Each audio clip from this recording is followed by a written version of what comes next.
right? I'm going to be a really good boy, so my parents don't leave me alone again. I'm scared now, right? So I start being really good. Or I could go the other way. Oh my God, I'm on my own. I better be independent. I don't trust those people that I call my parents. I'm on my own now. You know, what if you're teased at school? What if you're bullied, right? I'm going to develop a reaction. You know, I might be in a class, you know, send me off to school, and now I got to figure out how to fit in with this tribe. Okay, I got this new strange tribe I'm with. I got to figure out how to fit in. I either retreat, be by myself, or I can be part of it. Maybe I, you know, make them laugh, and then I go, wow, I made them laugh. That's value to the tribe. I'm going to keep making them laugh. So now I'm the class clown. Maybe I proved myself by being very athletic, which was mine.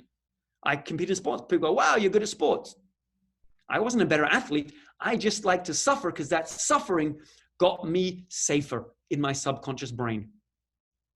So we're going to start looking at what's yours, okay? And then, you know, there's other ones. You can go all the way high school, you know, being part of the tribe. That's what that one is. So you're on early childhood, surviving on your own, be part of the tribe. And then 18 to 25-ish, you're now who you are in the world.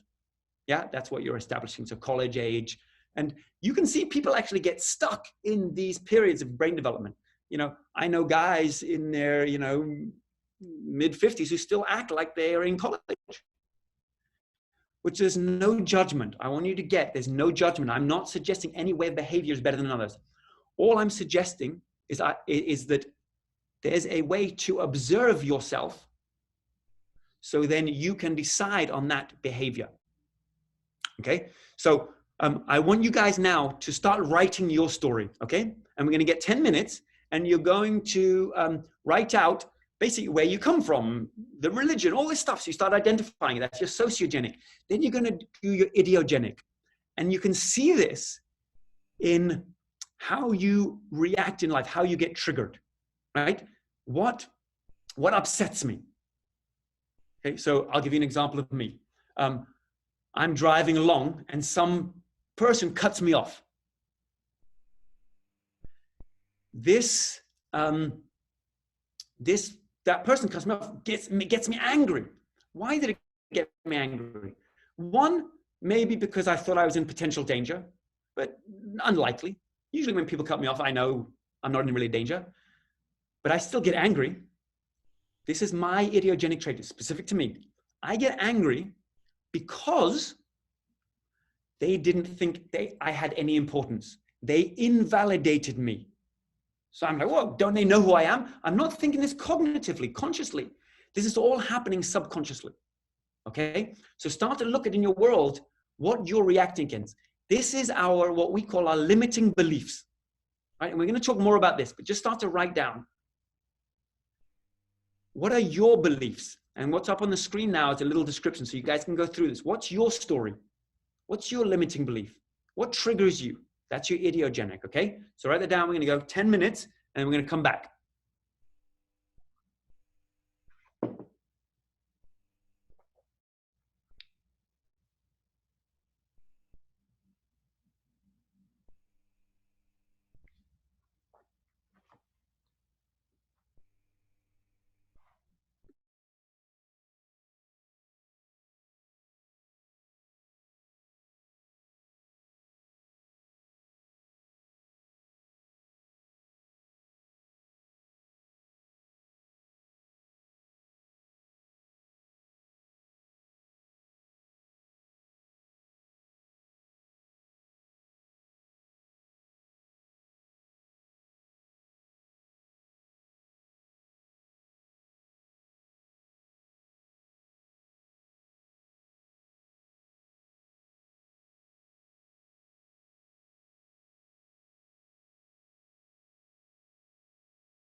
Okay, a couple more minutes. And we're just getting started. And this is going to be something that's going to be ongoing for you guys, because you'll keep discovering more idiogenic traits that you have as you go throughout your life, and you'll start seeing them. This is what I call the shadow work, because it's subconscious. And we're going to talk about that in a second, but just start wrapping up.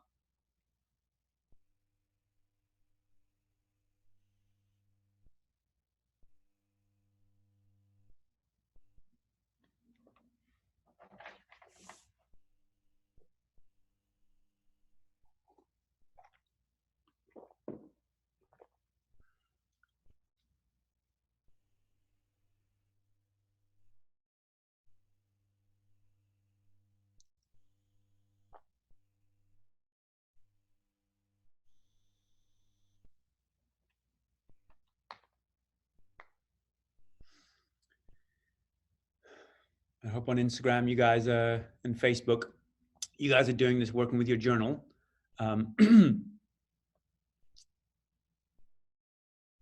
Okay, so wherever you're at, let's come back, and you can guys, like I said, you're going to be working on this. So now you're starting to understand. Can you guys hear me? Give me a thumbs up if you can. Okay, Jemie, I think we can drop that slide now.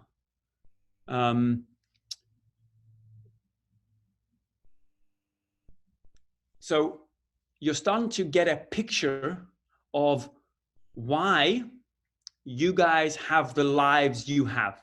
Yes? You're starting to make sense why we have the civilization we have. It starts to make sense why these things that happen in history happened. We're all animals that are coded for fear. Amygdala first. Fear center acts first. We're coded for fear. Everything's dangerous. We have very limited senses, range of light, a certain particle size. If it doesn't reflect light, we can't see it. It's scary to us. Darkness is scary to us. You know, the name of the game for our species was, for very long, was survive the night. And we still are living with that coding, even though the environment has changed. The environment has changed to keep us safe.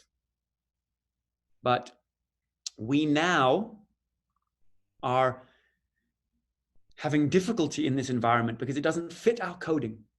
And we're being operated by my identity, who I am, my personality as Paul, and my biogenic traits, and they get confused. You know, back in these Paleolithic times, we had a lot of very real danger. We still have danger now, but it's different danger. And I'm going to explain it. So my danger back in my ancestors' danger was being chased by a baboon or a lion or getting bit by a snake, you know, or another tribe, right? There was danger. It's very real. I can see that danger and it's coming after me. And so I better run or I better fight. Yeah, that's a tangible danger. But we've done our best in our civilization to wipe out as many dangers as possible. Hold on, this went down. Let me start again. The Instagram live went down, but we'll figure that out.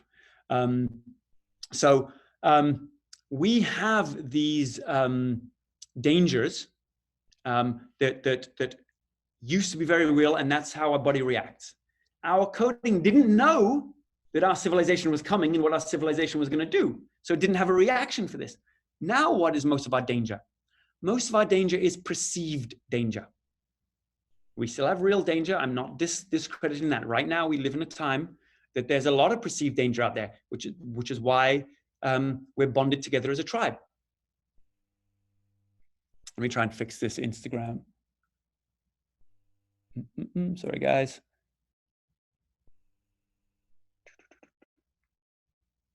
Hopefully it's going to reload.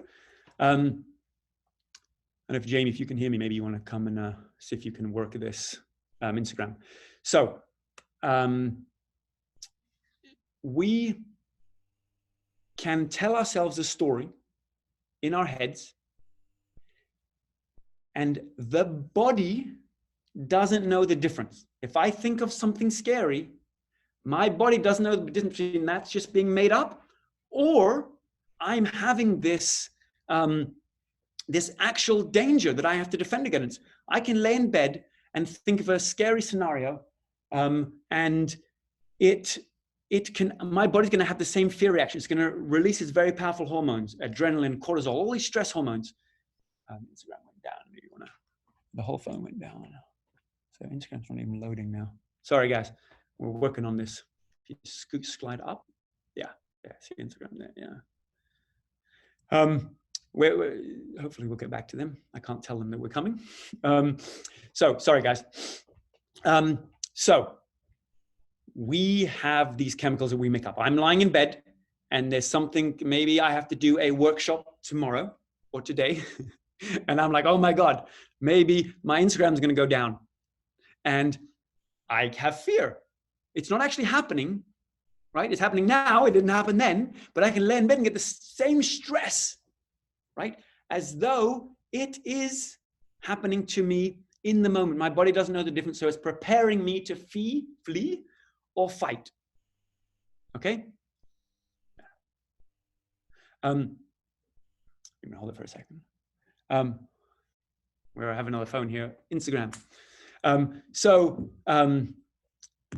We are in bed, and we got these chemicals because I'm generating it. And how am I doing it? I'm doing it through language, right? I'm having a conversation with myself, or I'm seeing images or pictures, and that's causing this sensation in me. It's triggering the biogenic traits. So I can do this at any time in my life, right? I can walk into a group of people, I can go to a party, and I can be walking along, and depending on what my base belief, my core belief of myself is, I'm going to be looking to validate that belief. Remember, I'm trying to defend my beliefs. So I'm looking to validate it. So if I think people don't like me, or that I am stupid or ugly, or whatever I think about myself, based on something in the past that happened to me, and I've decided that that's the way it is, and now I've got to try and disprove to the world that that's not true. Right? For me, my personal one, I was weak. And you guys might have discovered this in your identity. So what did I do to try and prove I was strong? I went and found the hardest race in the world, adventure racing, and I started to race adventure racing. And in my little brain, thought, if I tell people I'm an adventure racer, they're going to go, wow, that guy must be strong. I didn't believe it. I had to keep proving it. I wasn't choosing adventure racing. Adventure racing was my method of trying to disprove my belief to the world. Does that make sense? I'm trying to disprove my fundamental belief, my limiting belief. That's why I have the life I have, right? That's why I dress in the clothes I dress. That's why I have the company I have. You know, it's only when you start to get clear on this that you can start to break through and you can start to choose your life freely, right? We all did things because we're trying to disprove things to the world. Yeah. So I go to a party and I have my belief of the world, and I'm validating that belief. If someone looks at me and I think nobody likes me, that I'm invaluable to the tribe, they look at me and I'm going to interpret that. See, the way they looked at me was negative. They think I'm stupid or ugly or fat or skinny or weak or whatever it is that my story is about myself. And I'm validating that. So I'm going through the party. Oh, this person said this. They might say, hey, nice shirt. And maybe I'm insecure. And so I go, oh, they're not really saying nice shirt. They're making fun of me. Right? So then now I'm reacting to something I just made up about them.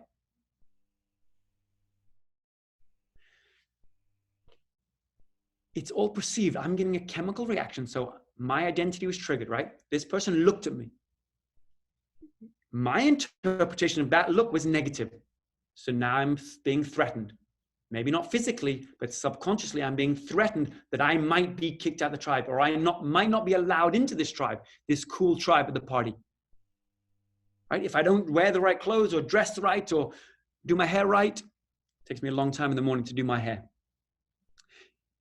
If I don't do that right, I might get kicked out of the tribe. Right? So I'm not going to a party to have fun at the party. I'm going to the party to make sure I fit into that party, right? And I have fear that I won't. Unless I know the tribe, it's my party, and I know all these people, then I feel more comfortable because it's my tribe. I'm controlling the tribe. And so we don't go and interact with each other. We don't go have communication. We use sonic tones that I'm throwing at you guys now that we've added meaning. We call it a language. These are sonic tones that you guys are receiving, and there's meaning. You're adding your meaning that's coming through your filter. This filter is your identity. Okay? This is your glass ceiling. This is such an important point. Our glass ceilings, which means I can only move this far in life because of this glass ceiling I'm projecting over me. I'm projecting it over me because that's my belief in myself. The other side of that glass ceiling is dangerous. So I'm going to stay in my safety. No matter how much my conscious brain wants, or these nice things I could have in the future. I want more wealth. I want, more friends, or whatever it is I want. It's on the other side of the glass ceiling. And that's dangerous out there. So my subconscious brain keeps me safe. These limiting beliefs aren't these negative entity that's against you. It's your protective defense mechanism, subconsciously coded. Yes, this is important. This is your life. And your life contributes to a collective. As Jemie was saying, this contributes to a collective. And that collective is our planet. That's why I'm here talking right now. That's why I'm engaging with you guys. This is a critical time. A critical time for our planet, a critical time for you and your lives. It's an amazing time because we can create anything. You can go right back to the life you had because you loved it. Fantastic. But choose it. You want something else in your life? You want to know one or two things? Great. Fantastic. Choose it. Okay? So I hope you guys can start to see that you are living in this limited range, this glass ceiling, and below this glass ceiling. I hope you guys can start to see it. And it's kept in place by our beliefs of the world. These are our filters. We basically live in a loop. Yeah. I call it these identity loops. Yeah. So if I start to push my loop, my range, I'm going to get pinged right back. You can see this in the difference with TV characters and movie characters. TV characters, they stay the same. They might change and then they'll come right back because they're repeating the show, the same show. It can't be a different show. It's the same show. It's TV. Movies, they have an arc.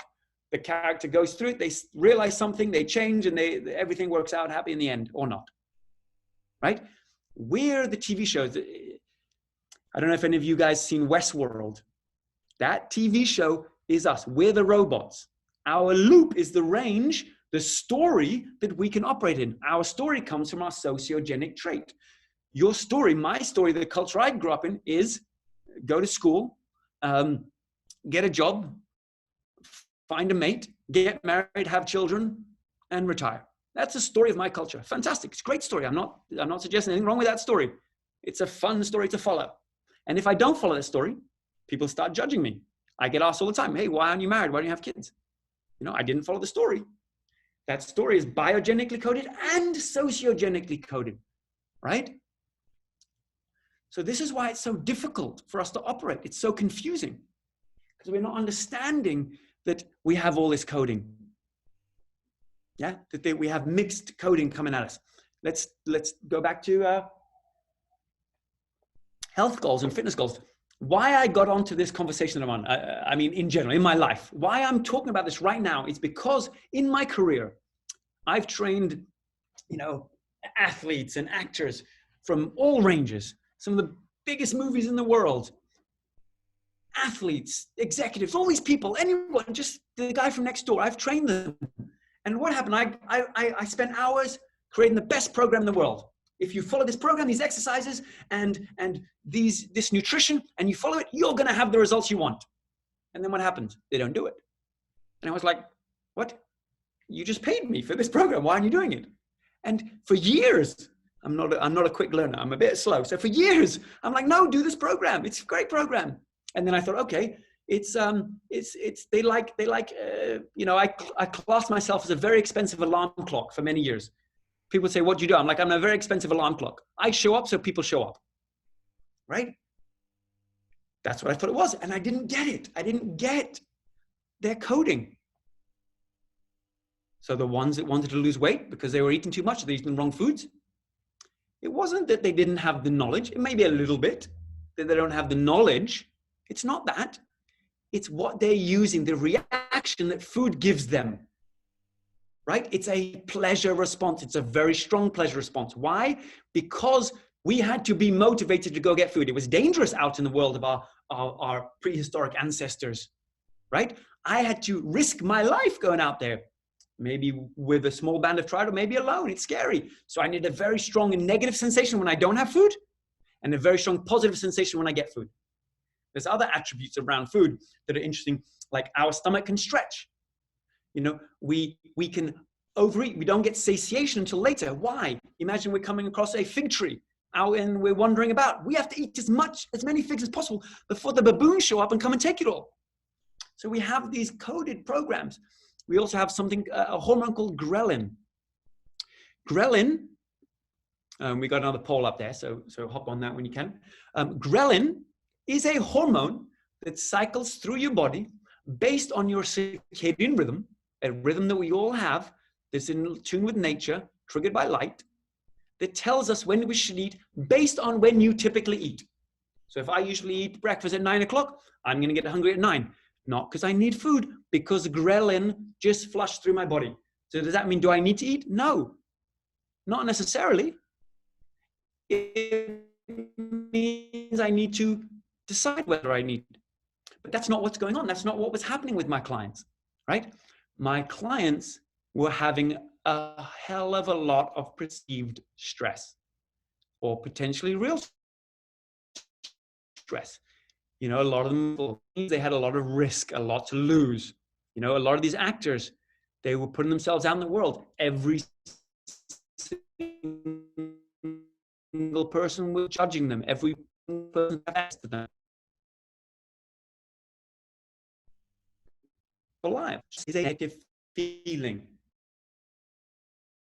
right? Wants to suggest that I should get out of that situation, right? But what if I'm the one creating it? I'm lying in bed creating this situation. I can't get away from it. So what do? I go and look for something pleasurable. So I have to go and I'm having stress. I go to the fridge and I find something nice to eat. I snack, right? And that gives me a good feeling. Remember, the feelings can't stay. They have to go away. So then I'll lose that feeling. So then I have to go get more, right? And so we're being controlled by this. What's our environment done? It's got, hey, food gives us pleasure. Here's a ton of it. Here's shelf-stable food. You can keep this on your shelf for months, years. Now I always have access to it. It doesn't matter on the season, on the weather, on my hunting abilities. I can go get this food. I can go to the shop. I can order it online. I can get it delivered. I live in an environment that is a reaction to my coding, not for me. I'm producing more stress. Depression is up in the world, even before this pandemic. Why? Because of our perceived stress. We worry. The brain is great for strategizing. That's what you should use it for. And we're going to get into that. But it's for strategizing, not for worrying. You know, it's for keeping us safe. And so worrying was to keep us safe. But if you're safe now, so this is what I tell people who have anxiety, who have stress. What you need to do, this is really important. Write this one down. Am I safe right now? Always ask yourself, am I safe right now? If you get this negative feeling, am I safe? Am I in danger? Not in the future, not something like I might lose something or something might happen to me. No, right now, am I safe right now? Because then if there is a danger you're thinking of in the future, you can strategize about it. Okay, how can I avoid this danger? How can I mitigate it? How can I deal with it the best way? That's strategizing. That's what the brain is good for. Other than that, it's just worrying. So how do we communicate worry? Gossip. I'm going to tell you something I know. If I have this information, I'm valuable to the tribe. So now I'm the town gossip. I'm trying to be valuable to the tribe. And you're listening to me because that information I have might keep you safe. So we're attracted to it. So what's the best gossip platform in the world? Is the news. It's very important. The news is great, gets us great information, but it's trying to use this fear, this gossip to keep us engaged. It's 24 hours now. It needs to keep us engaged. It's not just, hey, here's the things of the day or the hour. It's keep you engaged. It's playing on a gossip, on a tribe bonding against a fear, a common fear, bonds us together. It's playing on all these biogenic traits. That's why I say everything we have is from our traits. Everything in the world, our civilization is not by accident. And we're trying to operate within it, and it gets very difficult because it's very confusing. And this is what I want to untangle today. Yeah, I want you to understand it's okay. If you have a goal that you want to lose weight or you want to get fitter and you're not achieving it, it's okay. I'm going to tell you how to get past it. The thing you don't do is judge yourself. You got to forgive yourself. You got to have compassion. Oh my God, I'm just reacting to these biogenic traits. My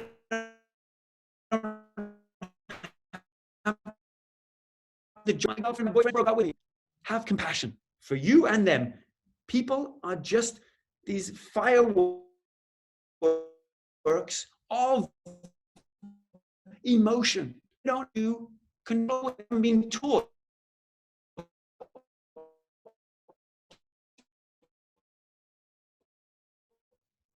This is what moves me. If we can live compassionately as a species to ourselves, to one another, imagine what that will change. You know, every now and then I trigger people and they get angry at me.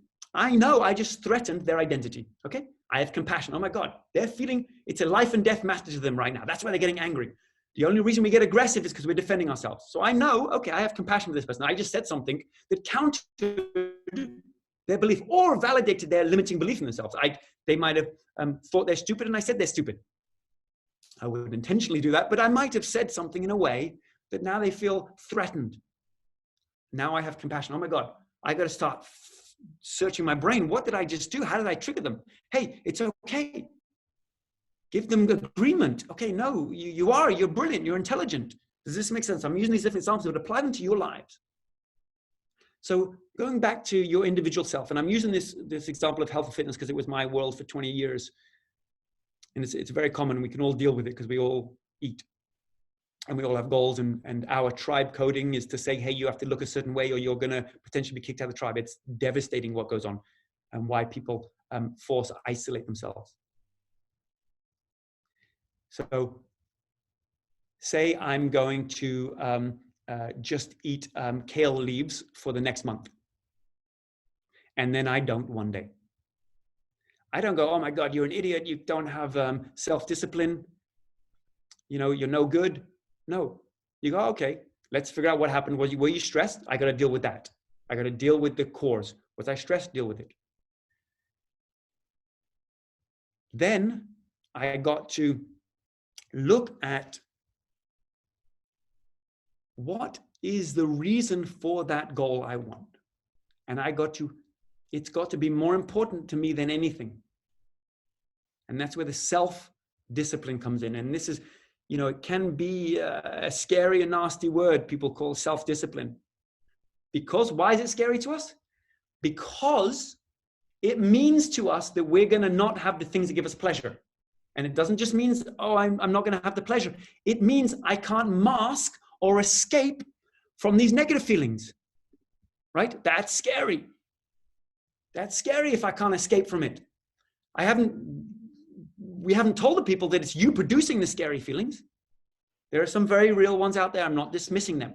There are some very real ones, and we have to take action against those. We have to strategize against those. But I'm producing them.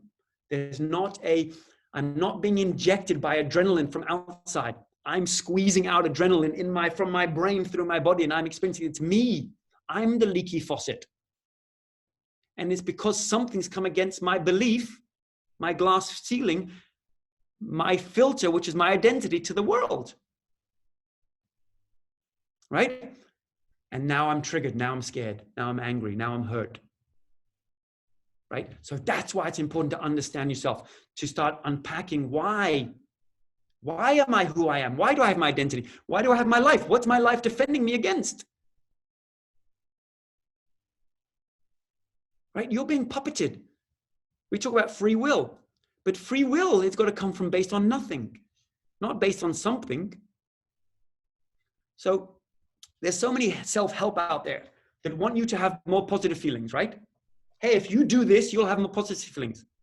Find a relationship, get more money. My program will get you more money. That money makes you feel safe and, more secure and part of this tribe, right? That's all playing on positive feelings, serotonin, dopamine, oxytocin, all these great ones. Great hormone, I love them, fantastic hormones. They're still chemically dependent. They're just replacing one chemistry with another chemistry. It's still your chemistry. So this is my philosophy. Rise above it. Let the wash of hormones go through you. Observe it, be the watcher, but transcend it.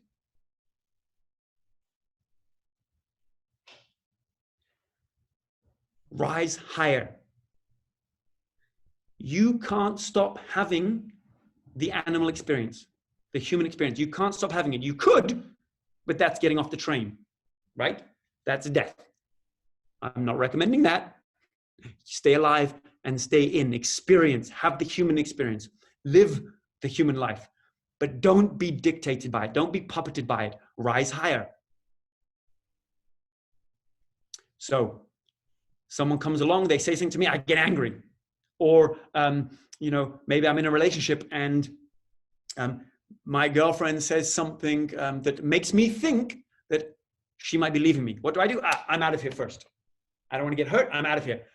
I just messed up a whole relationship because of my fears. That's how it's controlling me. I might leave a job. I might not take a job. I might go, oh, subconsciously, I'm not good enough for that job. Or I subconsciously think I'm going to fail that job. And then what do? Sabotage myself. This is dictating our lives. We need a new code of conduct. We need to rise higher. We need to let these animal instincts, these feelings wash through us and observe them. Yes, you can do something with them. And we're going to do a catharsis today. We're going to do some meditation. Meditation is the most important tool. Why? Meditation is thinking of one thing. You can do it through focusing on your breath, through counting, through a mantra. It's taking the brain, focusing on one thing. What happens when you do that? It drops down in wavelength. It becomes more of a focus. It goes to theta wavelength. That's what we're trying to do in meditation, get to theta.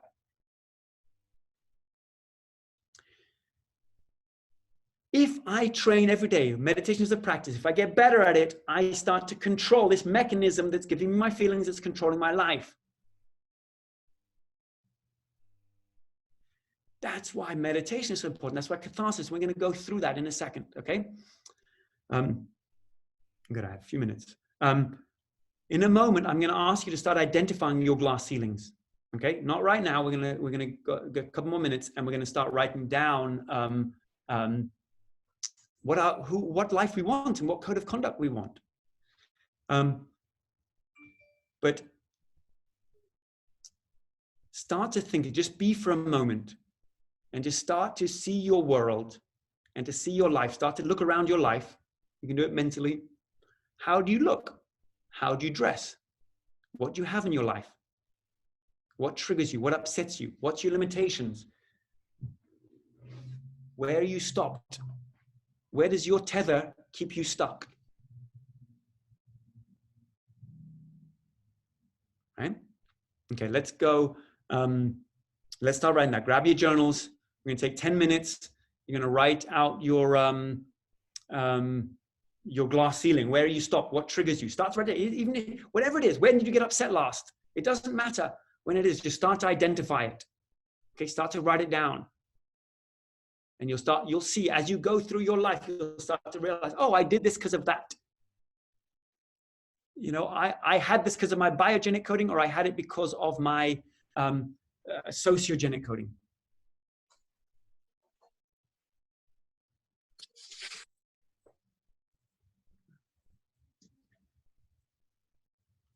So the first question here is, what motivated you? So think of that first question Actually, I didn't ask you the first question, did I? So if you answered the initial intake, which asked you what you want to get out of this, look at this. Like, why did you show up today? What were you hoping to get? What would you like to change in your life? And then why? Did it come from idiogenic, biogenic, sociogenic? Okay. What would you like to create and accomplish? Be wild with it. There's nothing wrong with having anything you want in your life, just you don't want to be dependent on it.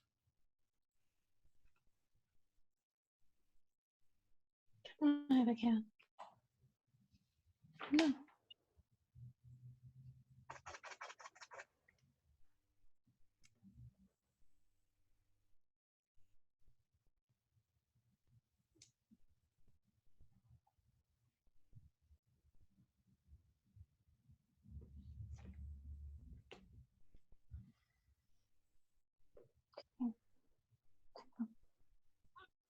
Hi.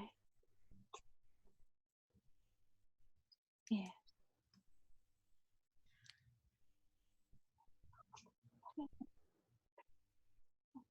Right here. Yes. Did you miss that? If you guys can, try and mute your mic, so there's just not we don't have the noise, so we don't get distracted on this. If you don't mind, thanks, guys.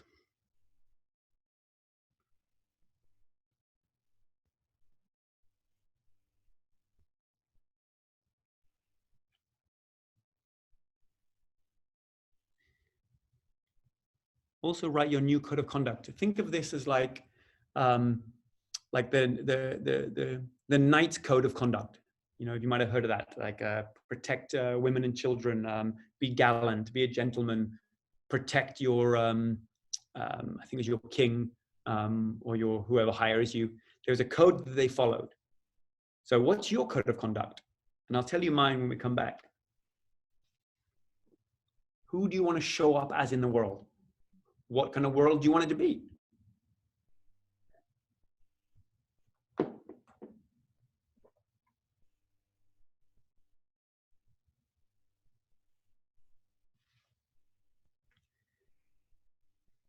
And remember, you'll have more time to do this throughout the whole rest of your life. So just dive in really deep here. Start to unpack it.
And guys, we'll send these slides to you afterwards with all these questions and stuff, so you'll get to do this work on it. So how did that go? It's interesting, huh? When we start to see how we're operating in this world, and we see how it's giving us the life it's giving us, because it affects us. We know, with what's going on now with this pandemic, we know how healthy we are puts us at a higher or lower risk. How healthy am I is determined by my identity, by my traits, by my life, right? It's not a judgment. It's not, I'm unhealthy, I'm a bad person. No, you just got all tangled. You probably have more stress than someone who's healthy. Have compassion. Untangle it. There's a question I got here that I want to answer. I haven't had much time to go through the questions, but we'll try and figure out some way of getting to them. But here's one. How does one handle situations where another admits they perceive danger / unsafety from interacting with us? So someone, I did something and now they said that I caused them feeling unsafe. In what ways or from what place do I engage without playing into caregiving or mothering? Okay, so that's what I said in the first place. So I just triggered someone, basically. First of all, I got to go, was it intentional? Right? Because then it's my responsibility. Yeah. Maybe I haven't got control of my emotional inner life, and now I'm being angry or aggressive towards somebody. Right? And so now I really did. So that's one. Okay. Did I do that? Okay. I'm going to stop doing that. I don't need to threaten them. I might need to create a new agreement with them or to discuss something that's not working. Yeah, that's fine. But now what if I triggered them? They go, oh, you triggered me and I didn't mean to. I got to have compassion that they have a negative feeling. There's a human that I'm with this other human who's having a negative experience right now, a scary experience. They're frightened, they're anxious, they're stressed, and they're saying I caused it. So I've assessed that, hey, I didn't mean to cause it. So one, it's being compassionate, right? It's not trying to fix it right away. You want to disarm it. You got to give them agreement. Oh, wow, I can see how that is scary, right? If they go, I'm going to tell you, I do work sometimes where I work with people who have heavy prejudice, racism. I don't walk in and go, hey, don't be racist. That's terrible, you stupid idiot.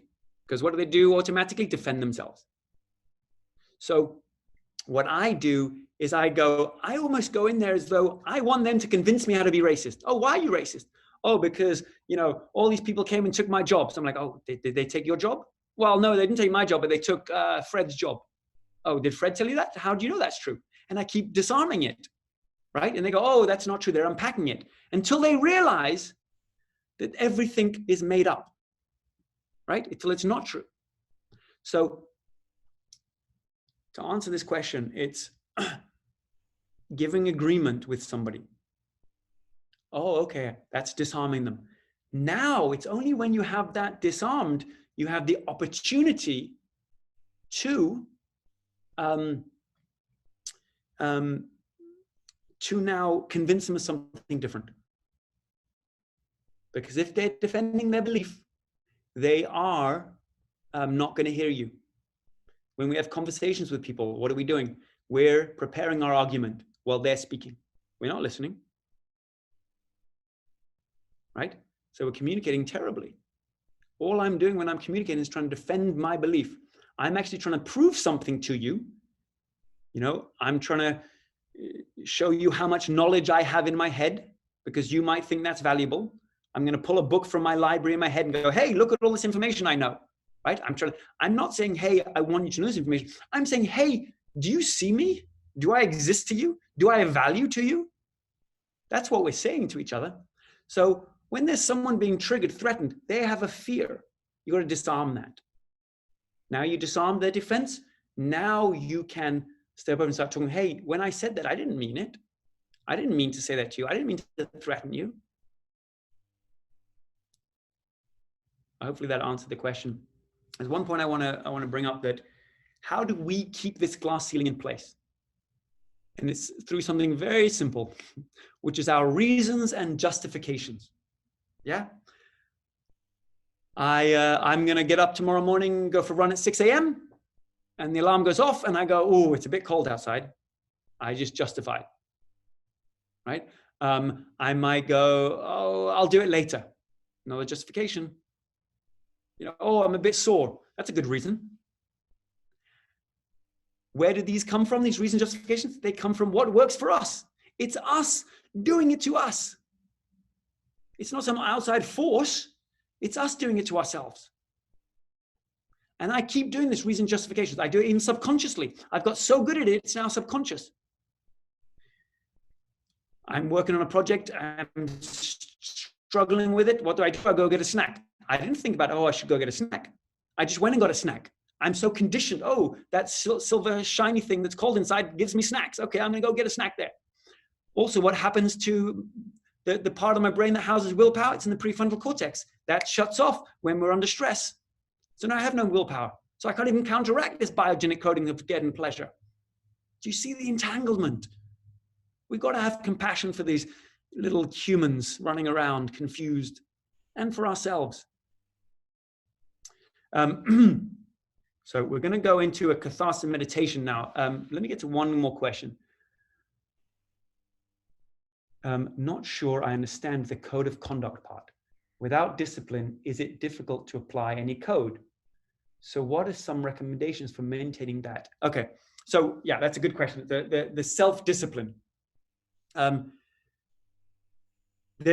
I was distinguishing between is self-discipline and discipline through shaming or being upset. Okay, you don't want to be upset with yourself. Oh, you're a terrible person, you didn't go for the run. But you've got to have self-discipline. Now, self-discipline, I'm gonna rephrase it. What it is there's a task that I want to do, because that task will get me what I want in life. The running will get me fitter, healthier, or it'll get me the look I want, or be able to compete in a race. That's something I want. So I've decided I need to squeeze this time to go and run, to exercise, to train in my day. Now, I got to have self-discipline to go and run, but I don't think of it like that. You think of it, there's nothing else I'd rather be doing than running, because that's going to get to my goals. So you reverse it. There's nothing else I'd rather be doing right now than this. If there is something else you'd rather be doing, it's pleasure, it's gratification. It won't get you to your life, most likely.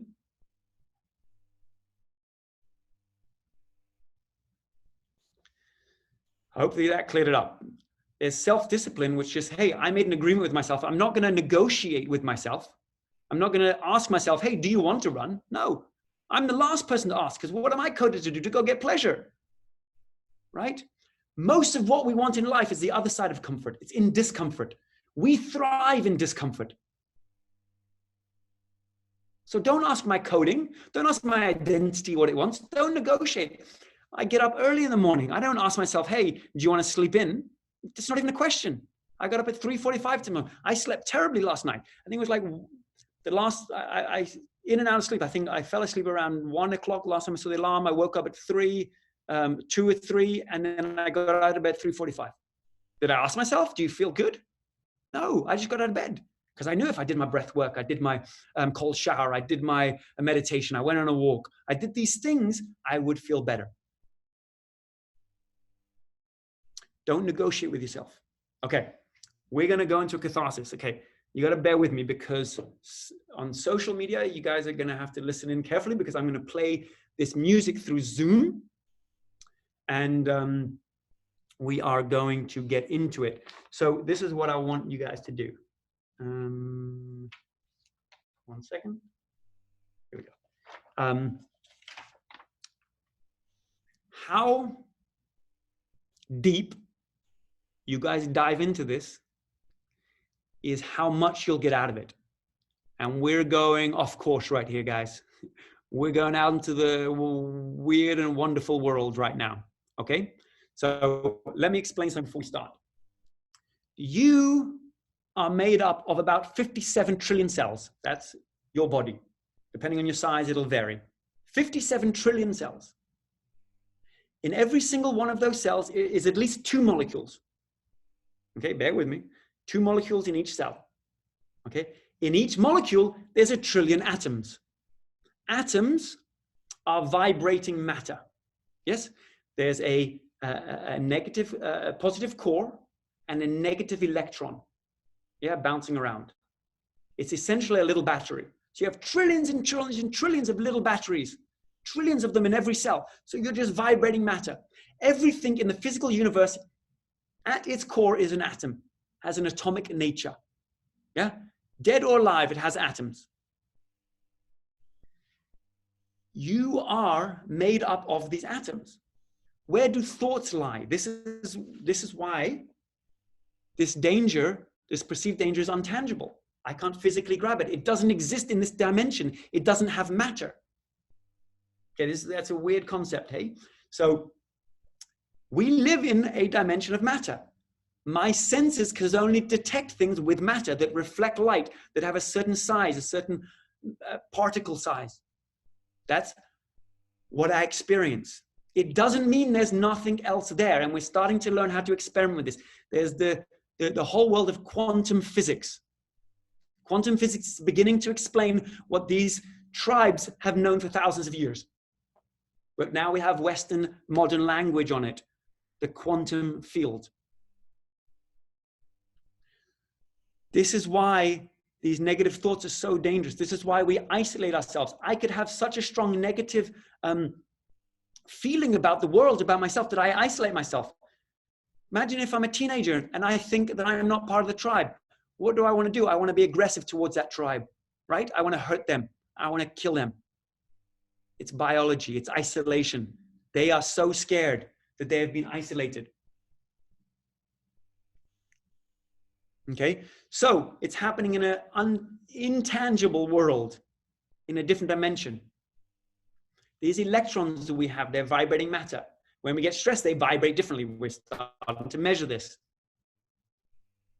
Our vibration is off. My vibe is off, right?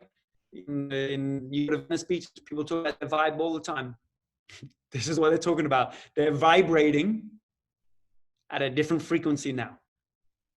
Yes, we know we give off frequency. This can be measured. That's how I know. These brain caps can measure what brain length I'm in. We do it here at my office.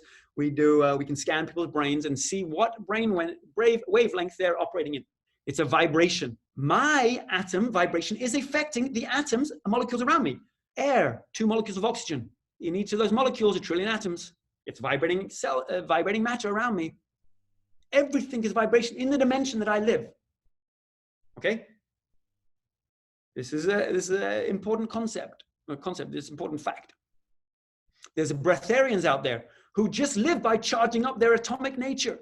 They don't live on food. I've met one. I didn't follow him home to see if he actually snuck some food, but he looked weird. He was almost translucent in his skin. You know, I've met a monk that was in meditation for 13 years with 1 bowl of barley. 13 years in a cave, 13 years in meditation.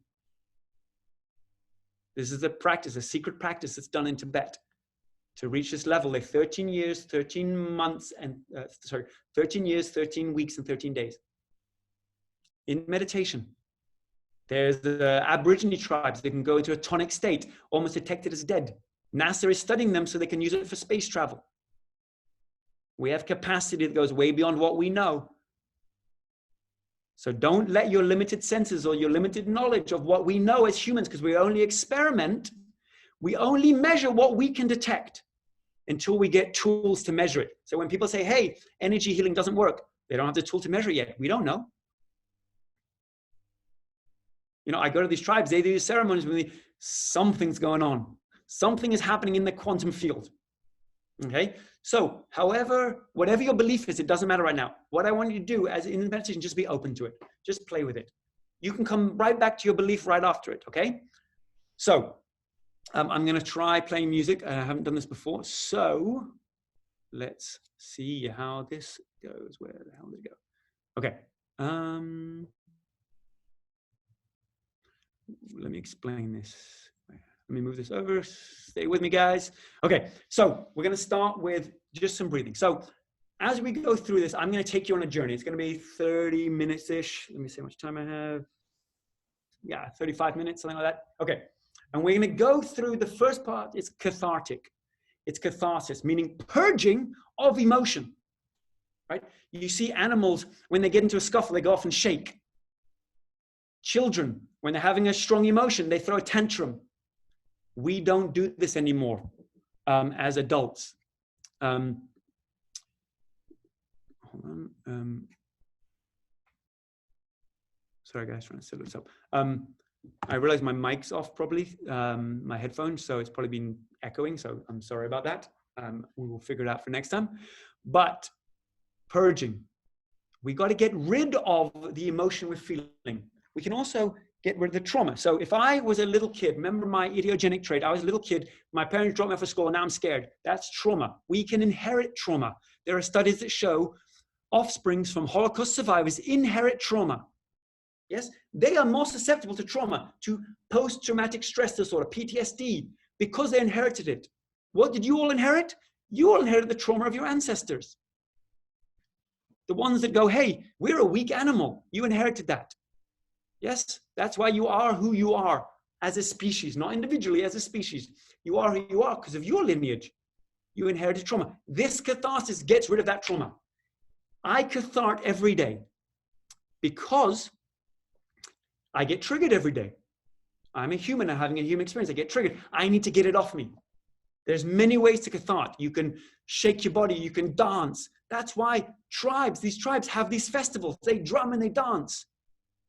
You know, when someone's had trauma or stress in certain tribes in Africa, they go and have a drum circle outside in the sun. That's why, you know, we have our concerts and our DJs and our festivals. Go and cathart, right? Get it out, purge, let the animal free. Okay, so we're going to do that. So however comfortable you are, I want you to do it, to dig in, to go deep, okay? Answer this poll here quick, so then I can guide this. Okay, good. So like I said, it's comfortable. If you want to get away from your camera, turn off your camera, that's fine. No one's going to be watching. We're all going to be doing it, okay? But I'm going to talk you through it. So what I'm going to do, I'm going to play some music just to gauge the sound. So let me play. Oh. Wait, hold on, guys.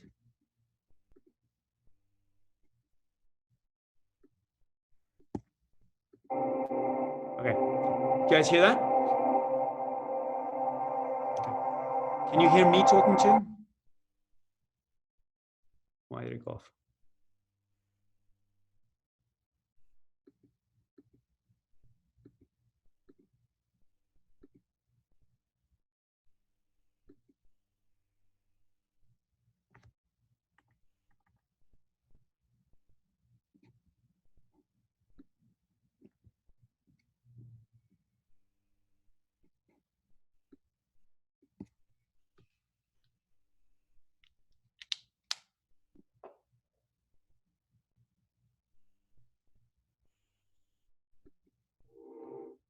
Okay, sorry, I had to figure that out. Okay, so I want you to close your eyes and just start to relax. So we're going to go through the first part of this is going to be cathartic. You're actually going to be moving your body, shaking and banging things. However comfortable you are is how big you want to go. So make sure you're in a safe environment. You're not going to hit the person next to you if you're with them, if you're with somebody, or you're not going to hurt yourself by banging the ground or hitting some furniture. Okay? So breathe, start to breathe from your belly button to your chest. Breathe in and out. Okay? And just focus on that. Okay?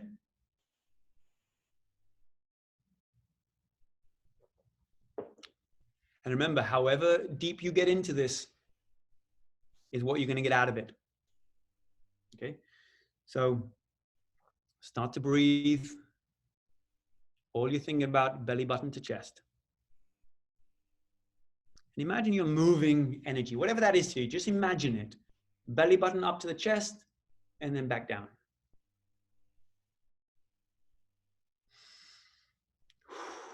Eyes closed, you're relaxing. Let your eyeballs, this is going to sound weird, let your eyeball fall back into the socket. When your eyes are relaxed, the eyeball actually rolls into the back of your head. So if you can let go, it's going to roll into the back of your head. Okay, so just let that happen, let that relax, and then breathe in, up to the chest, and then down. Notice the little transition of air as you inhale to exhale, or exhale to inhale.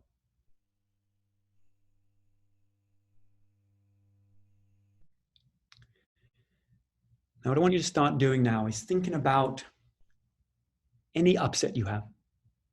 Anything that made you angry, that made you sad, that made any emotion that you have in you, and we're going to start getting it out. So think about, it can be one of your idiogenic traits. It could be some trauma you experienced as a child. It could be something that happened to you yesterday. It could be something you have a fear of. This is all atomic energy that we want to get out. Okay, so start to breathe. And now what I want you to do is start to breathe in through your nose or mouth. Let that breathing come down through your throat, past your chest, and out what's called the base chakra, which is at the bottom by your genitals. So imagine you're breathing in this fresh air and you're pushing this energy out through your base chakra. Okay? And just gather it and breathe it in. And think about anything upset, anyone that made you angry, everything like that. Breathe it in.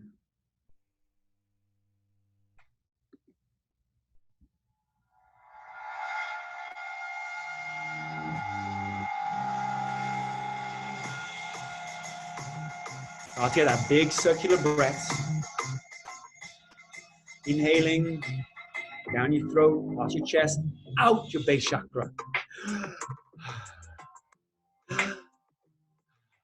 Now make it circular so you don't break between the inhale and the exhale.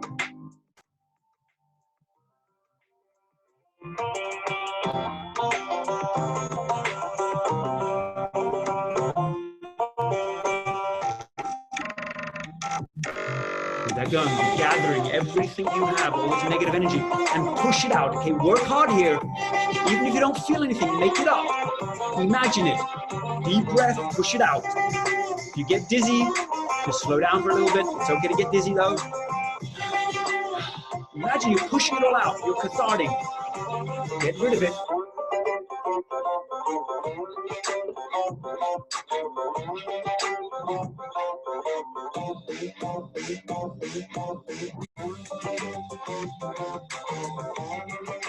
Keep pushing it. Start to build a little faster now. It's okay to get dizzy. Keep going with it. Building that, pushing that energy out. Get rid of it. You don't want to hold it into. Start to build that energy up, because we get trapped by this energy. It breaks us, so we want to start to build it, start to get stronger against it, okay? Push it out, push energy out, big breaths, push them out. Keep building it, keep building it. Okay, now what I want you to do is I want you to go crazy. I want you to shake your body, bang the pillows, silent scream into a pillow, whatever it is, go crazy, stand up and shake. Whatever it is, it doesn't matter. Just go for it. Really big. The bigger you go, the more you get. Shake your chest. Nobody's watching you. Nobody can see you. Go for it. But shake hard, like it's not a gentle, nice flowing movement. It's pounding. Squeeze your whole body. Squeeze it together. Then shake it out. Shake your hands. Shake your chest. Jump up and kick your legs. Roll around on the floor. Throw a tantrum like a 5-year-old. That's what you want to be doing right now. You want to go crazy. It's just you. We're going for a few more seconds. Dig deep, work it. I want you to purge it. You'll see, you got to physically do it. This is not the philosophy anymore. This is the work. Get in there and do it. Keep going, keep going. Keep going, keep going, and come back to your circular breathing. And what I want you to do is let out a just like a sound, like you would, like you were throwing a tantrum, like that deep guttural sound, like you're crying, let it out. We're gonna do this, we're gonna go back into that craziness for another minute. So this is it, just let it fall apart, okay? Go into it. Keep it going. You've got to do this physically. It can't happen in the intangible other dimension. It's got to happen in the physical. Keep going, guys. Okay. Get back your breathing. Build your breathing. We're going to go for it again. Go. Build it and shake your body crazy. Go bigger this time. Yell, scream, whatever it is. Watch out for your throat, vocal cords, but shake. You've got to move this. You can judge whether it works afterwards. Now just do it. Just go for it. Shake it, shake your chest. No matter how stupid you're feeling, that's just your idiogenic trait. But I want you to really shake. Shake your hands, shake your chest, go big, pound. Beat up the pillow, go and punch the pillow. Squeeze your body. It doesn't matter what you do, just go for it. Go big, guys. 20 more seconds, that's it, okay? Let this out. Shake your leg, kick, do whatever. Don't hurt yourself, but pound it, guys. Get it out. Yes, yes, jump up and down. Throw your hands and go for it. For another 10 seconds, that's it. I want you to go big, guys. Come on, let it out. This is the last one of the day. Go big, go big, go big. Shake it out, jump, jump, jump, jump, jump. And now lie down on your back. Easy, easy, guys. Lie down. Go back to that circular breathing. Just let everything fall apart. You might be crying or laughing, it doesn't matter. You might be just breathing heavily. Just let it all fall apart.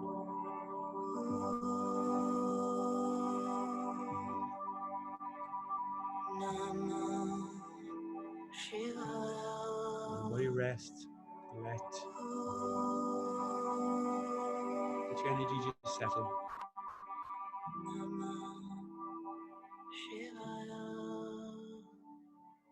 Don't judge whatever you're feeling. If the thought comes up, let it come up, let it go.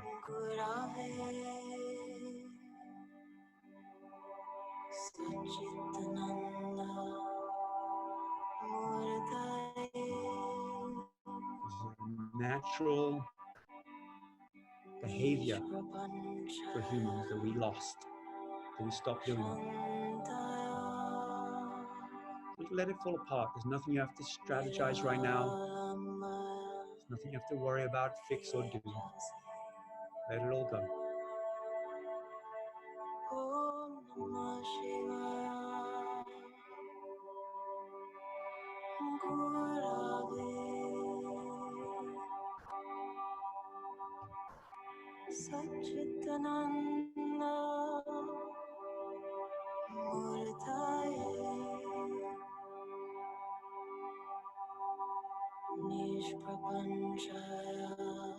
I'm going to play some tones that are 528 hertz. If you can relax enough, we know this can actually affect your atomic structure. You've probably heard of sound baths. This 528 aligns the vibration of your cells, of your atoms.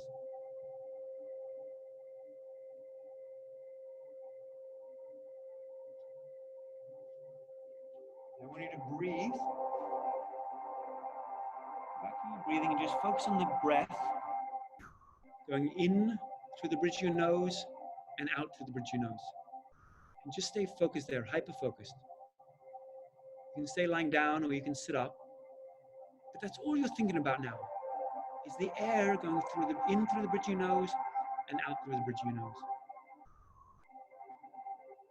Don't think about anything else. Notice the temperature. Is the temperature changing?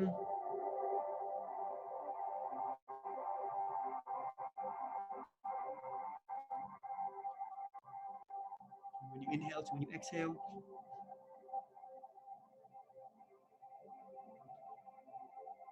This part of the meditation is induction.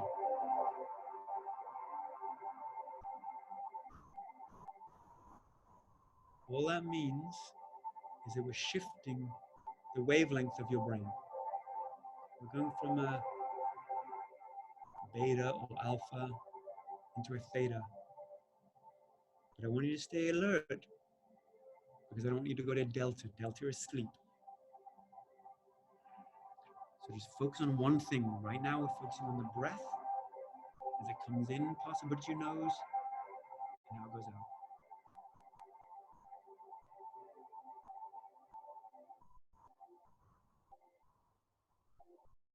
Keep that focus, let everything else go. I'm going to be here a few minutes. Get that focus.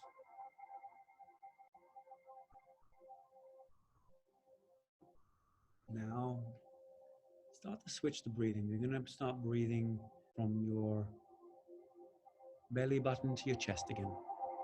Really easy. Breathe up to the chest and then let it down. Every time you exhale, you relax a little bit more.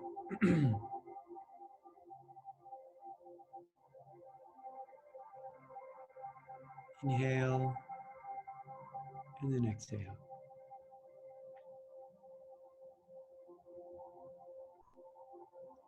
If you can hear the tones, let them almost vibrate through you.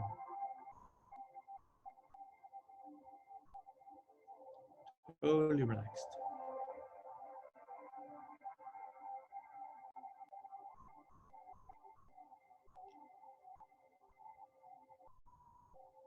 Now, I want you to start imagining that as you inhale, you're filling up these trillions of cells with air. So like a little balloon.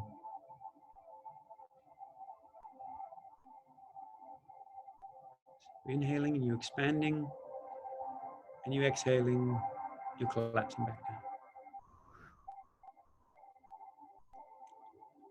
You're inhaling, you're expanding, filling up like a balloon.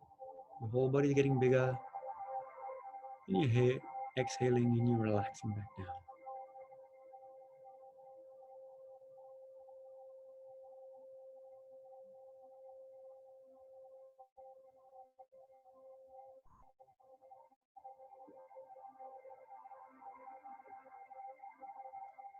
On your next inhale, get a little bit bigger. Blowing up like a balloon, everything's swelling up. You're increasing in size.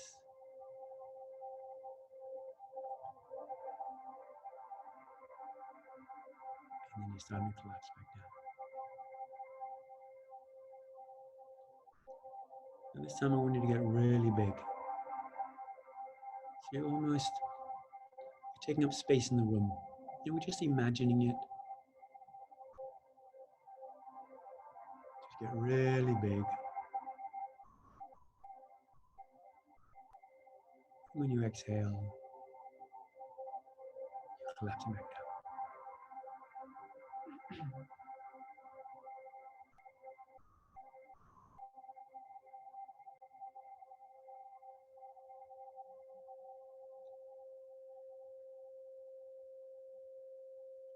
Now imagine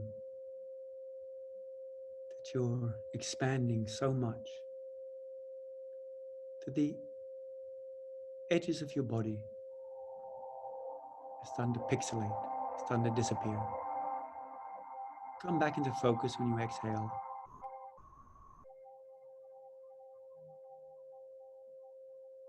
But you're getting so big that the edges are starting to disappear. Really push that expanse. Then come back into focus when you exhale.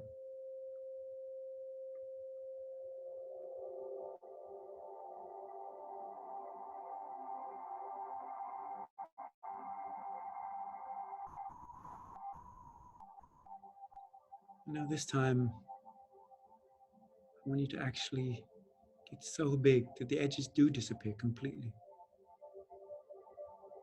Imagine that you're now part of the atoms. You're in everything around you. The floor, the walls, the air. There's actually no separation between us and the atoms around us. They're just all moving at different speeds in solid structure. They're moving so fast we can't get our hands through them. The air is moving slower so we can pass through it. Now you're part of all that. Let go of your form. Just for now. Just imagine what it's like to be part of all these atoms.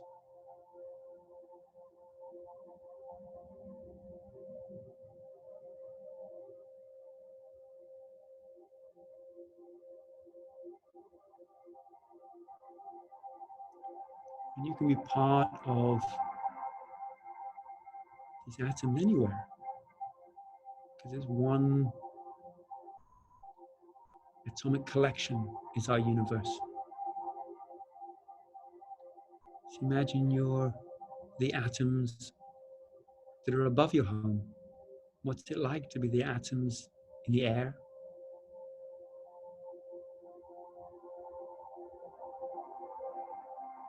Just imagining what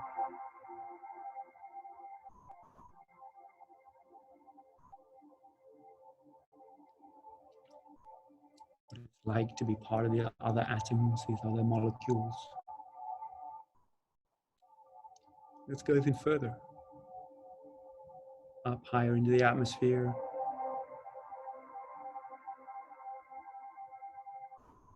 Above the town or city or wherever you are.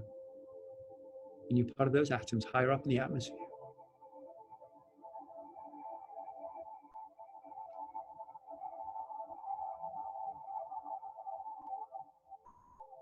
It's all connected. This whole atomic structure is connected. Be it anywhere in the world.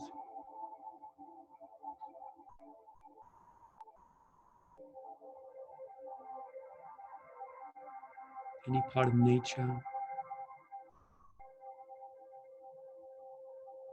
Imagine you're part of the sand on a beach, part of the water.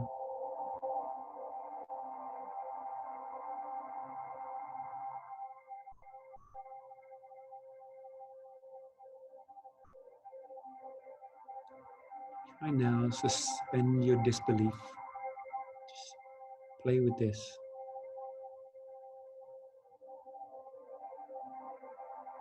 Just imagine you can sense what it's like to experience other atoms.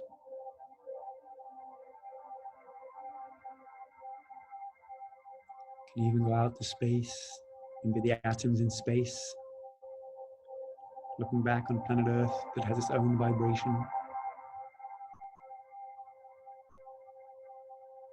Just drift off, being part of these atoms, totally letting go of your known form. Just be.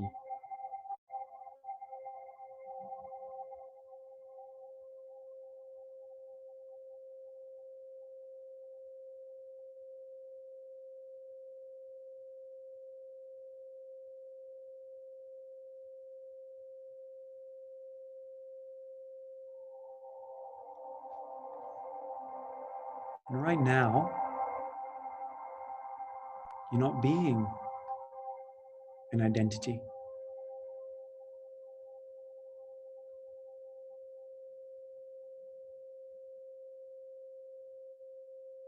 You're just vibrating atoms.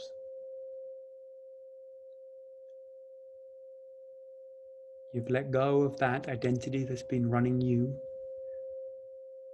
And for this moment, you're not being it.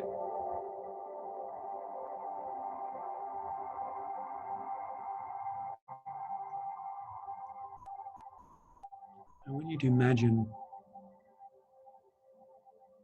that your atoms are going to have a different experience. Let's imagine this mystical place, wherever you want it to be. This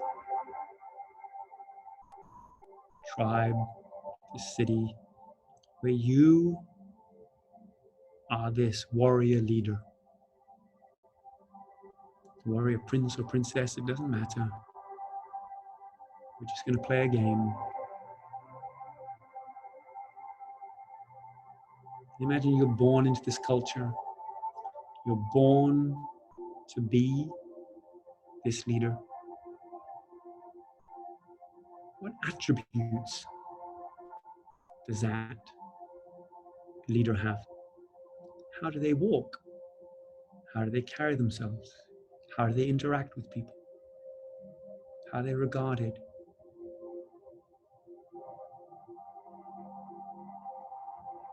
Imagine this. Imagine that you're rising up as this warrior. Just playing here. What would it be like? Who would you be? How would you act?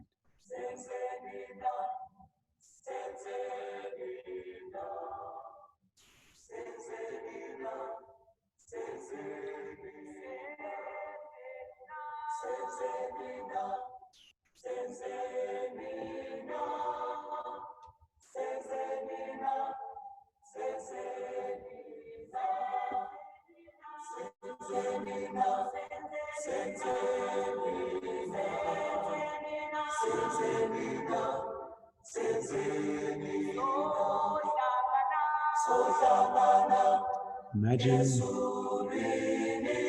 you're walking through the town being greeted. You're greeting the people. How would this person walk? How would you interact?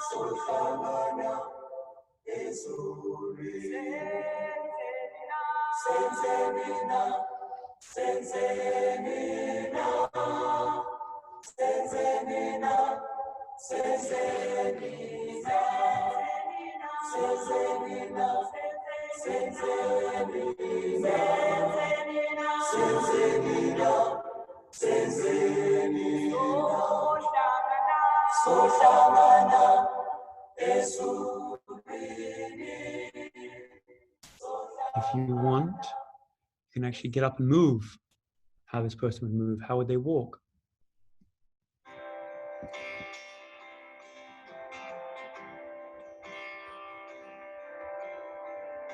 Does it change from your posture? Do they walk differently than you? Why? Why do you walk the way you walk?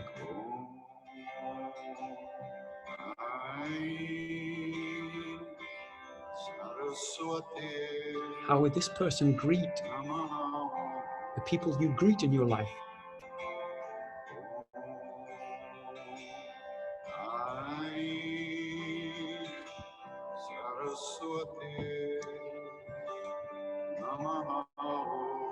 If this was you, and you were responsible for all the people,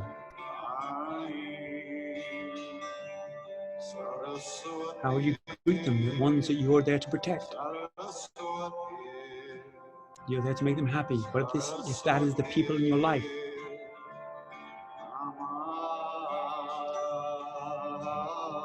the only reason you're not, because of your sociogenic and idiogenic. This is how easy it is to get thought out and to step into whoever you want to be. That's the possibility. You can be anybody you want to be. You just clear your path to step into this future.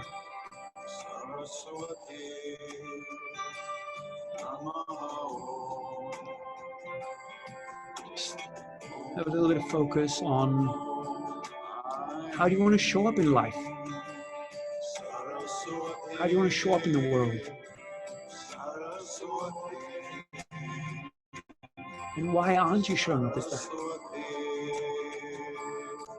Maybe you are.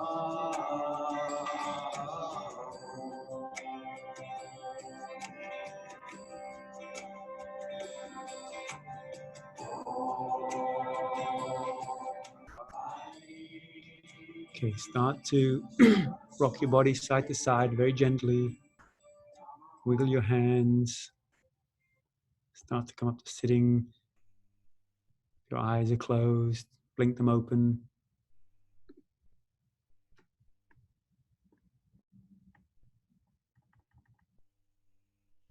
Just very gently come back.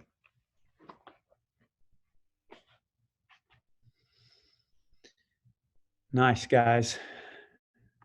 Let me see if I put my headphones on, if it's going to connect. That was great, guys. Thank you for playing along, for jumping in. But no, remember that you have the fears, you have the upsets you have. You are who you are because you're performing this identity. And you have the freedom to take on any identity you want. You don't have to be who you are. You can take aspects of it. You can take all of it. It doesn't matter. Just have the freedom to choose. Know you have that freedom. Know you have that power. Just take a second to let us know how you're feeling right now.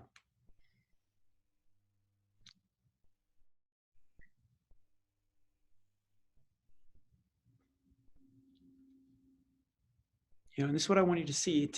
It may sound weird what I'm talking about. So you can go right back to whatever you want to, whenever you want. But this is access to it. This is a possibility that you could step into. Okay? I want you guys to remember that you have access to it. Imagine if you shifted, if you acted with compassion in all situations, how that would stop tricking people, and maybe they would act in compassion with you. And then they'd act in compassion with their neighbors. And I mentioned oxytocin a few minutes ago. They call it the love chemical. Because when you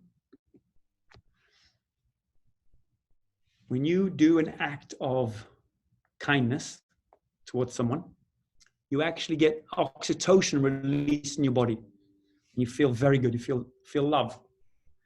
Also, the person receiving the act of kindness also gets a release of oxytocin. And this is the interesting part. Also, anybody watching gets a release of oxytocin. So if I'm out and I'm kind to someone, I get oxytocin, I get this positive loving feeling. The person I'm doing to gets this positive loving feeling, and anyone watching gets it.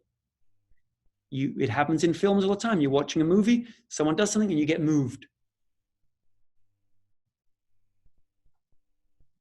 Right? This is the opportunity. There's no better time now to do this. So there's many meditations like that, but remember, you got to cathartic, you got to get it out, you got to physically move. You can't think about it, you got to do it. Then you got to get into this theta state. And the other interesting thing is that through neuroplasticity is the adaptation of the brain. We know that we can actually adapt the brain now. For so long we thought it was fixed, but our brain's adapted for fear, amygdala driven. But studies show just 12 weeks of meditations, 12 weeks of separating from your identity, which is non-thought, 12 weeks the amygdala shrinks in size, which means you're not driven by fear so much. You can wire your brain to be more efficient at releasing oxytocin if you practice it, if you go out and do it.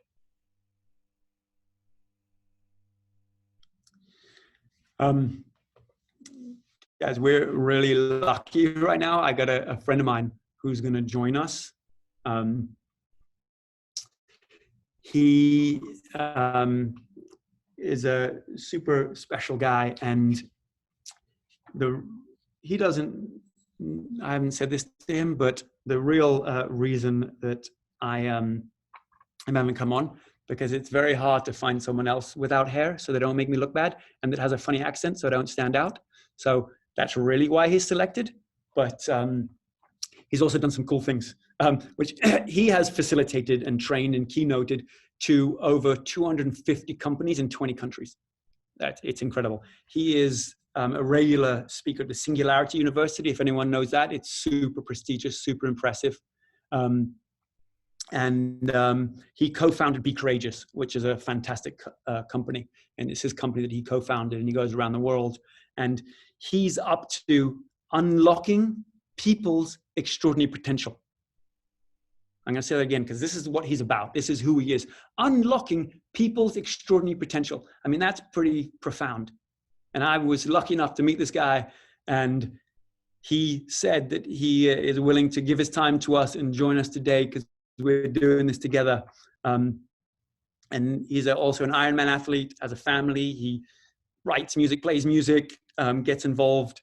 And it's my pleasure to introduce mate Kyle Hermans. Welcome, mate. Thank you so much for being here. You're unmuted. You're live. I think so. So very, very, very kind. This is such an amazing group of people. I'm just trying to get my head in the right place, because that meditation and everything that's been going on this morning, what I was going to say has kind of gone out the window. I feel like a different human being. I'm sure everybody on this call that's got their video on, raise your hand if you feel different all of a sudden. Look at that. Yeah, you see, it's the same thing. Am I echoing, or is this pretty good for everybody? We got thumbs up. Thank you so very much. Thank you so much, Paul. Thank you so much for such an amazing morning so far. I've been taking incredible amounts of notes, and there are just so many amazing things here. I'd love to build on some of this. As Paul and I were chatting, a big piece of my work, as he mentioned, is helping activate and unlock extraordinary potential in people. And I do get to do this with some, I come from working with very intact teams and large, prolific Fortune companies and senior leaders around the world. And what's happened in my own personal journey is to start bringing a lot of those mysterious sort of secrets of what happens inside of organizations and these big businesses, whether they're small or big or have achieved extraordinary success. What we tend to do is we tend to go in and help really facilitate and unlock their breakthroughs and the transformative breakthroughs, meaning if they are somewhere in point A in the current state and they're trying to achieve some really big vision, some really big output, or just try and imagine what the future is going to be like. My job is to help guide the pathway for them to get there, to bridge between where they are and where they're going to. And I approach this from three different things, which is why Paul and I, as we've talked, getting together in this particular space and the morning that you've experienced, I'd like to emphasize a few things that he's talked about and bring a few other subconscious things that are inside of all of you right now. Just bring those consciously up to the forefront when it comes to leading with clarity, leading with certainty, navigating the unknown. That most of these large organizations and these leaders are under incredible amounts of stress. They are really bogged down by old legacy and identity. And in order to break through and try and find something new, we have to actually dismantle a lot of our learnings. We have to unlearn a lot of the things that have historically been embedded within us. And so what I wanted to share with you, just in a very short style, and then Paul and I are going to go into some Q&A. I have actually curated a couple of slides. It's an old habit, but it's got some things that I usually find, for those of you that are visual, looking at me and hearing me speak is one thing. And then there's just a couple of different framings that I'd like to show you as we go through this. I'm going to mess with your screen really quickly and pull something up over here next to me. Can you guys all see this okay? This is good. You can enlarge it into your speaker view if you would like. So just a real big thing. This is a brilliant artist who drew a picture of me once at a venue. I kind of throw this up, but this is, again, just going over a little introduction of who I am. I want you to think about this through the lens of two things, like setting some context. The things that I'm going to talk to you about right now are about two really important pieces. The first piece is that my purpose is to activate people's potential and that extraordinary potential within you.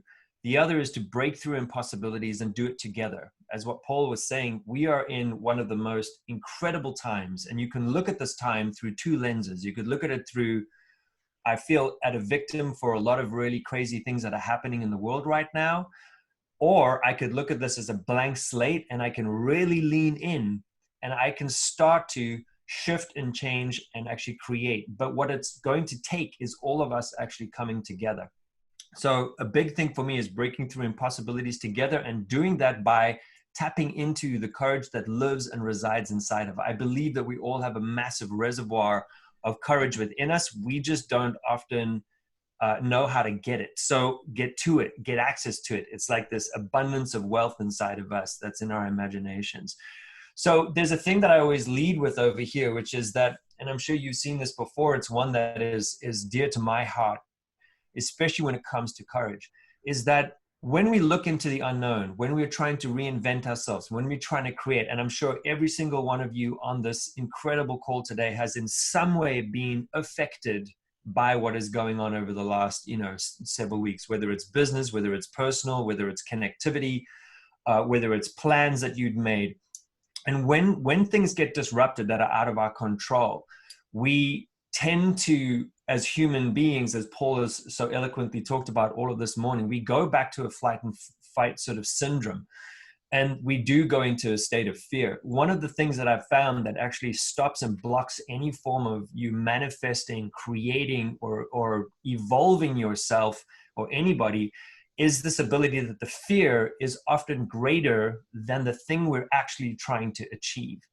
So what I've found is that fear is actually very healthy if you build a relationship with it. And I don't mean an unhealthy relationship with it. What I mean is a healthy relationship with fear is knowing how you can understand and have a conversation with it, and how it can actually start to empower you, and you can empower it, and you can actually build something. Because sometimes fear is good. It's like, don't jump off that cliff. You're getting a resonance which is like, I want to keep you protected and safe. But sometimes some of it comes up and it's actually a complete disillusionment. It is that old, well-used and well-worn acronym of false evidence appearing real, meaning that we are believing something that doesn't exist. And that old paradigm, that false evidence is real. As much as it's been used to death, the other thing is that it's actually still pretty critical. What it's really saying is that we are believing something, and we're starting to make our decisions based on the thing that we fear more than the outcome we want, more than the bigger goal, the bigger dream, the bigger ambitions that we might have, or the thing we'd like to experience in our life. So I want to say, like, lean into that fear, because it is something that is important. Build that relationship with it, and then start to uncover that usually on the thing on the other side of the thing that you fear is actually your greatest liberty and joy, freedom, purpose, and accomplishment. Now, this is something that I'm going to walk you through real quick here. It's something that Paul did talk about, but when we are creating, and I'm going to come at you right now with mindset. Really, this is the biggest thing. We could go in so many directions, but I think Paul has equipped you this morning already with so many powerful tools, framings, things to think about. I really hope you ran those exercises. I did. They already are giving me things that are coming up from within. But in order to create into the future, there are some things that we always have to remind ourselves with, because we very rarely as human beings stop and actually check in with how things are going with ourselves. We like to call up our friends, we like to check in with other people, but very rarely do we actually pause and say, how am I doing? How am I thinking? How am I living? How am I responding to the things that are happening around me? How am I showing up? Am I again, pausing and waiting and being a bit more of a at the effect of the things that are happening to me, or am I leaning in as a role model? Am I leaning into my purpose and my mission? If I have one, or even if I don't want, I'm leaning into the energy or positivity and motivation. there's a very interesting thing that happens here. I have this on a different screen, so I'm going to look over here. I'm sure you can, I hope you can see the cursor. There's this, when things happen outside of us, everything that is not within us outside is an external event. It might be something you like, might be something you don't like. It might be something that catches you off guard, an external event. It comes through the way we perceive and interpret it. And Paul's gone very deep on this. It goes through our set of filters, our beliefs, our religions, our family dynamics, our values, the experiences we've had in our life, the identity that we're holding on so desperately to. And what's interesting when things come through our filters, the first thing that it goes into our cognitive brain. It goes into the science of our mind. It starts to process. We start to analyze. You think of those old 70s science fiction movies where you see that dashboard of lights going beep, beep, beep, beep, beep. It goes into this processing where it's going into our mind. We're trying to make sense of it and analyze it through our sense of filters. And our filters, again, it's everything you've experienced in your existence. And for those of you that are deeply spiritual minded, I would imagine it's even things that you've experienced in lives before this one, but it's those filters on how we perceive our reality and what we believe. That filter is already starting to adjust how an event is happening. And we start to take it to our processes. What do I think about this? How am I going to analyze this? What does this contextually mean in my life? And then what ends up happening is our emotions and our feelings and our sense of emotions also come into the equation. That event happens, we have a way of thinking about it. We have a way of feeling about it. Those emotions, sometimes depending on if we're exhausted, dehydrated, or even just whatever's going on in our life, if we are in a really good space and a very clear space in our lives, or a not so clear space, our emotions play a massive role in that, as Paul was saying. Based on those responses, we actually then push that back through our lens, our filters, and we then decide to take action towards that external event. One of the things that I want to share with you is that the interesting thing about our filters is there are a big series of biases that we have about the opportunities and the potentials of things that live outside of us. Our filters can distort, they can generalize, they can dismiss, and they can delete things that could sometimes be in our greatest favor and in our greatest service, depending on how we interpret them. And so there's a massive thing that we always have to be very careful about. And when I talk about careful, it's like, this is a loving experience and a loving exercise. This isn't one of trying to be self-critical. This is one of saying, where are my biases maybe not always serving me? Where are my filters not always necessarily serving me if I'm trying to lean into the future and create something very positive for myself and others? Where have past situations that I'm holding on to very dearly and desperately are not serving me anymore? So I wanted to talk to you. One of the things here is this, and you may have seen this in the invitation, is this idea of the 4 futures. So when I work with leaders, what I realize is that there are effectively, there are many multiple scenarios that are in our future.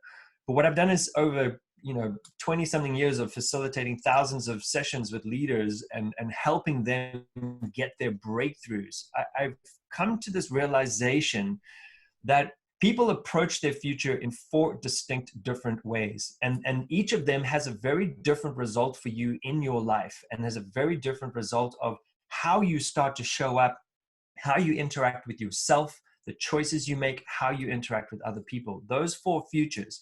The first one that I've noticed is that it's the future that you are chasing.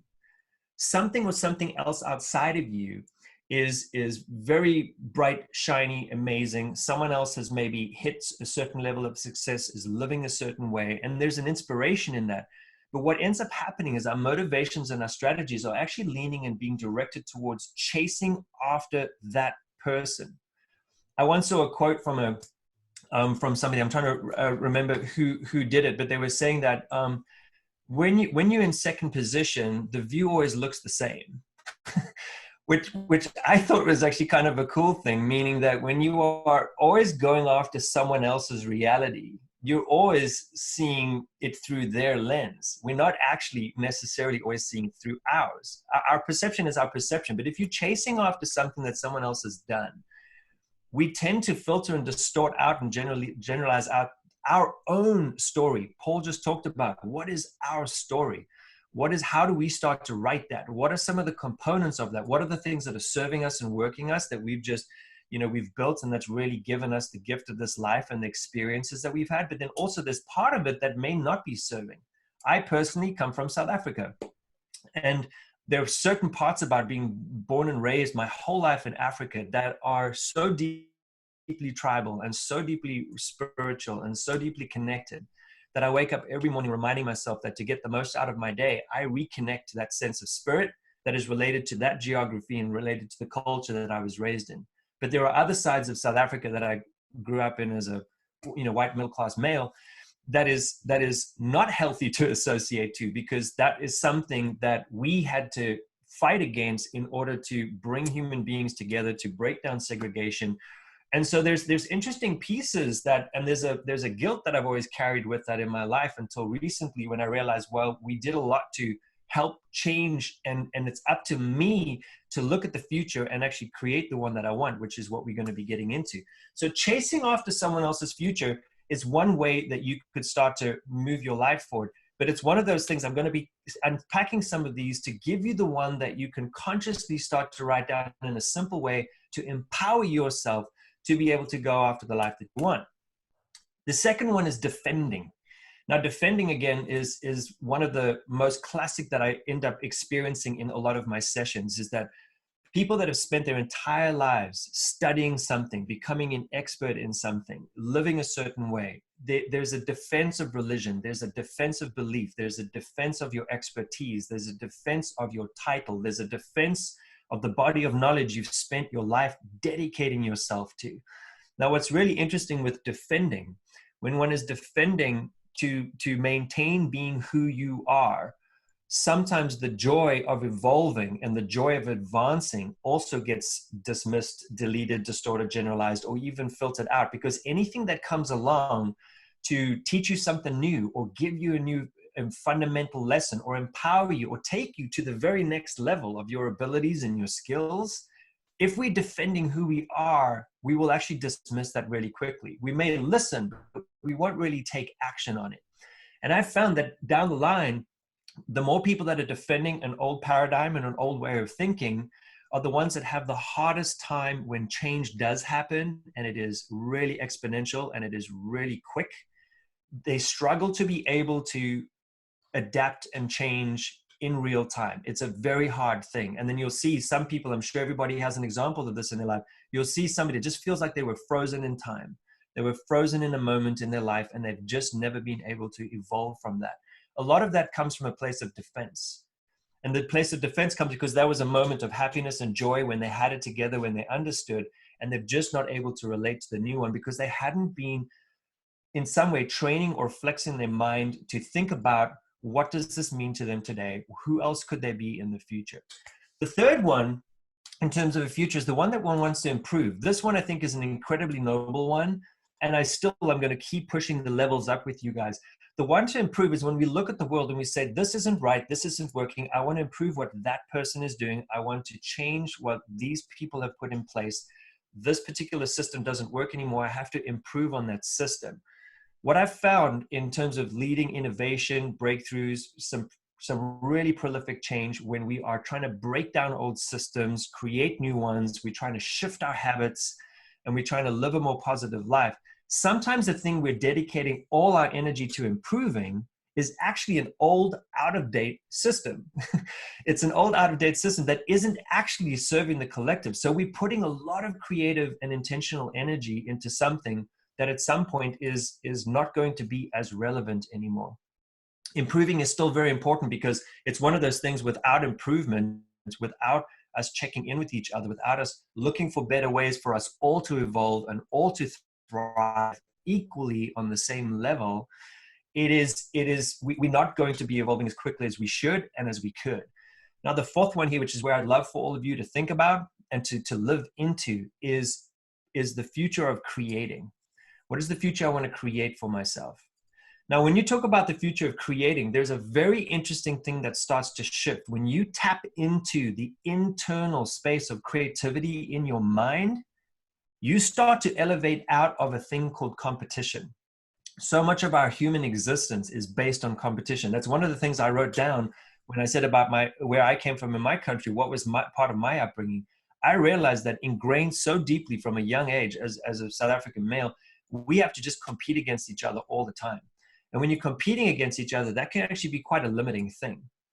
What's super fascinating here is that when you move to a space of creativity, you are elevating out of competition. Because if you're only looking around you saying, I want to chase someone else's thing, I want to defend who I am versus someone else's thing, I want to just improve these other things, that level of competitiveness actually keeps us in a mentality of scarcity. And what I mean by that is that a mentality of scarcity is looking at the world and saying, there is not enough for all of us. There is not enough for me to play here and have a thriving career, or to have a thriving, abundant life, or to have the life I want. I have to take the resources from someone else. There's not enough to go around. That is one of the most limiting things that we've experienced. The way you get out of that is by imagining if there was an abundance for all, if there was an abundance for me and someone else, if I could create the future that I want to and live into, what would that actually look like?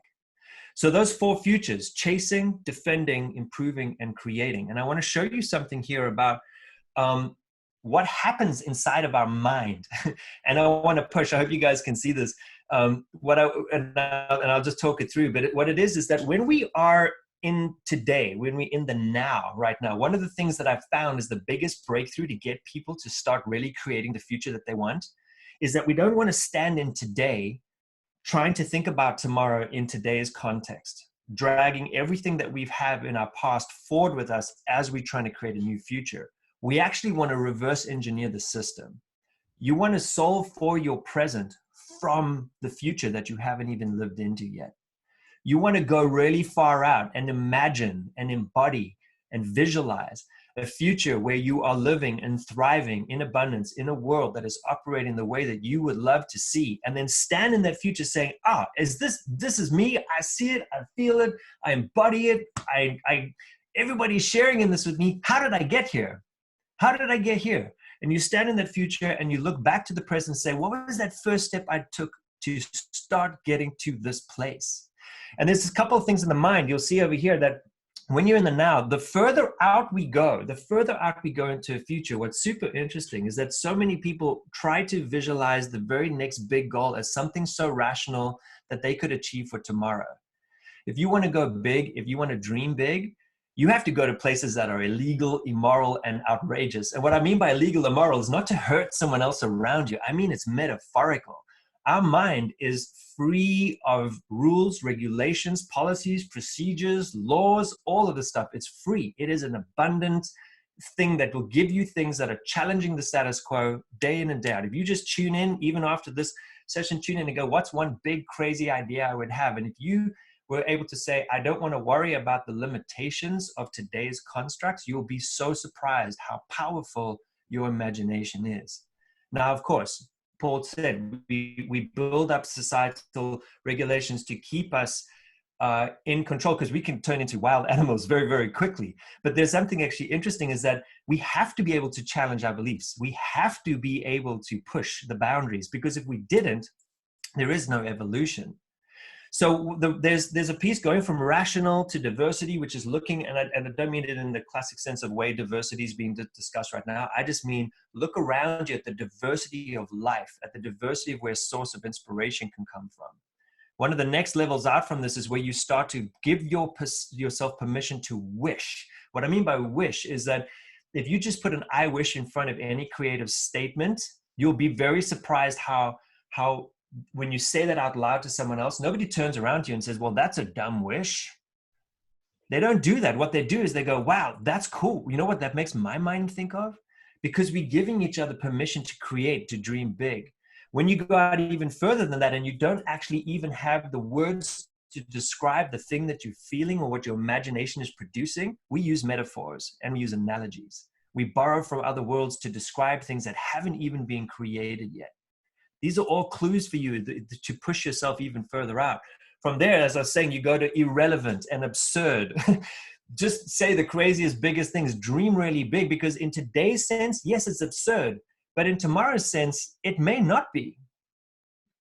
Just real quick, for those of you that have your cameras on, as you were raised, wherever you were raised, raise your hand if your parents said, don't get into cars with strangers when you were a kid. I want to see it. All right, everybody's hands go up. For those of you that didn't, you had very liberal parents. But all right, so how many of you before COVID were doing that on a weekly basis? Raise your hands. Okay, so what changed? What shifted? Something came along and challenged our belief system. And now something that once was something we could never even imagine as a foreseeable thing is now just, it's a necessity on a daily basis. So if we give ourselves permission to push out, you will be very, very surprised how far you can go and what you can create for yourself. Challenging those beliefs, going out to an outrageous, illegal, immoral. And when I mean illegal, immoral, please don't go do bad things. What I mean is, if I didn't have the restriction of laws, regulations, and procedures around me, how would I actually create this for myself and for others? And that's where you'll start to see that a life filled with interesting creativity and joy and purpose is right there for you. You'll feel more lit. Your body will get fired up. You'll start dreaming really big. The thing to do is to honor that and to be able to stand and embody that as if it is happening now. I see it, I feel it, I can smell it, I can taste it, I can imagine it, and then reverse engineer it back to how did I get there and start working towards that today. Because there's 4 big things that I'll leave you with here as we flip, and we'll open it up for Q&A with Paul, in terms of shifting your mindset and using today's big challenges as an advantage for yourself to tap into courage and to go after creativity. Is there's 4 things that I would invite you to start thinking about as you're imagining the future that you want to build for yourself, and taking all of these beautiful things that Paul shared with you today and applying them. Is that, what is the type of relatable outcomes you want with other people around you? What would you like to see happening? What are those skills between human beings that you would love to see to create more relatability between us, where we can be who we are individually? We can respect each other's backgrounds and differences, but we could also have a fundamentally huge level of relatability. What is that? What has to be present for you to be, to truly be, just live? I am being. I have got my mind and my body activated. I am living towards myself. I am in control of my day. I am bringing joy to my life and others around me. What are those things that have to be present for you? And what are those dreams that you have about seeing people just being without having to put lenses on and put filters on and put masks on and throw judgment? What is that level of being? And then in terms of creating, what are the things that you want to see in your life? What are your achievements or successes that you would like? And this is beyond just money. If that drives you, amazing, amazing. It's a powerful tool, right? But what would you like to see creating? What kind of outcomes do you want in your life? You know, whether it's in relationship, whether it's in environment, whether it's lifestyle, whether it's health, whatever those things, how can you start to go out and create those? Because the one that's highlighted at the bottom here is that it's a purposeful space to be. What is and you don't have to know your purpose. Purpose is showing up today and living with the most intention that you can. That's the best purpose anybody can have. But if you've got a statement, if you've got a mission, if you've got a vision, if you've been struck, if you're trying to shoot for that thing, how can you start to bring that purpose forward and really drive so that, you know, leveling up your relatability, your being, your creating, and living into some sense of purpose will start to provide you with levels of freedom and abundance that are available to you. So I'll leave you with this, and going into some Q&A with Paul, is that in my world, one of the things that I've found is that if you're trying to create something special for yourself, I found that living into courage, which there isn't a formula for courage. I found there isn't a formula for courage. It's just showing up and being you, self-expressed, being honest, being vulnerable, being open, connecting to your mind, really driving forward, but being courageous, being honest and vulnerable with who you are, and speaking your truth on a daily basis and living in on a daily basis. This is the only place on this planet that I believe is left uncrowded. And you will start to find a sense of freedom and liberation there. So I really appreciate being able to jump in here and build on Paul's amazing work.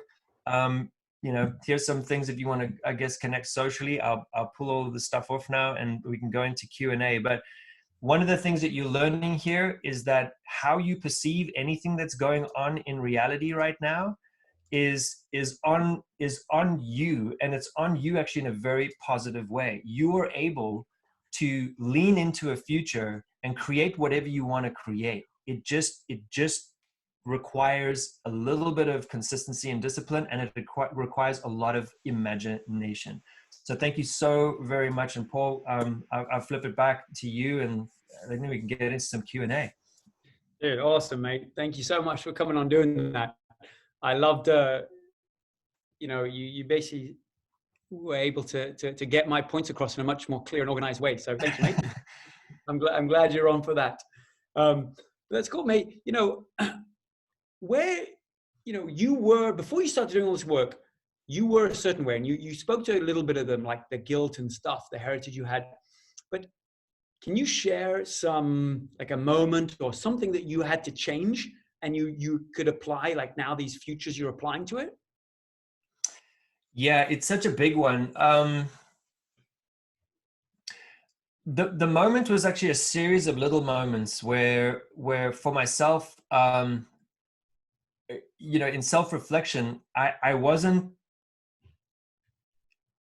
in South Africa before I was able to leave South Africa.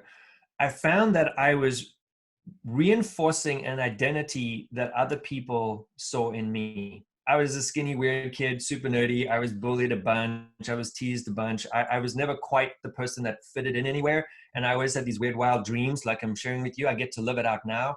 But back then it was like, you have to be this way. You've got to show up this way. This is what a man does. This is what a guy does. This is how you have to.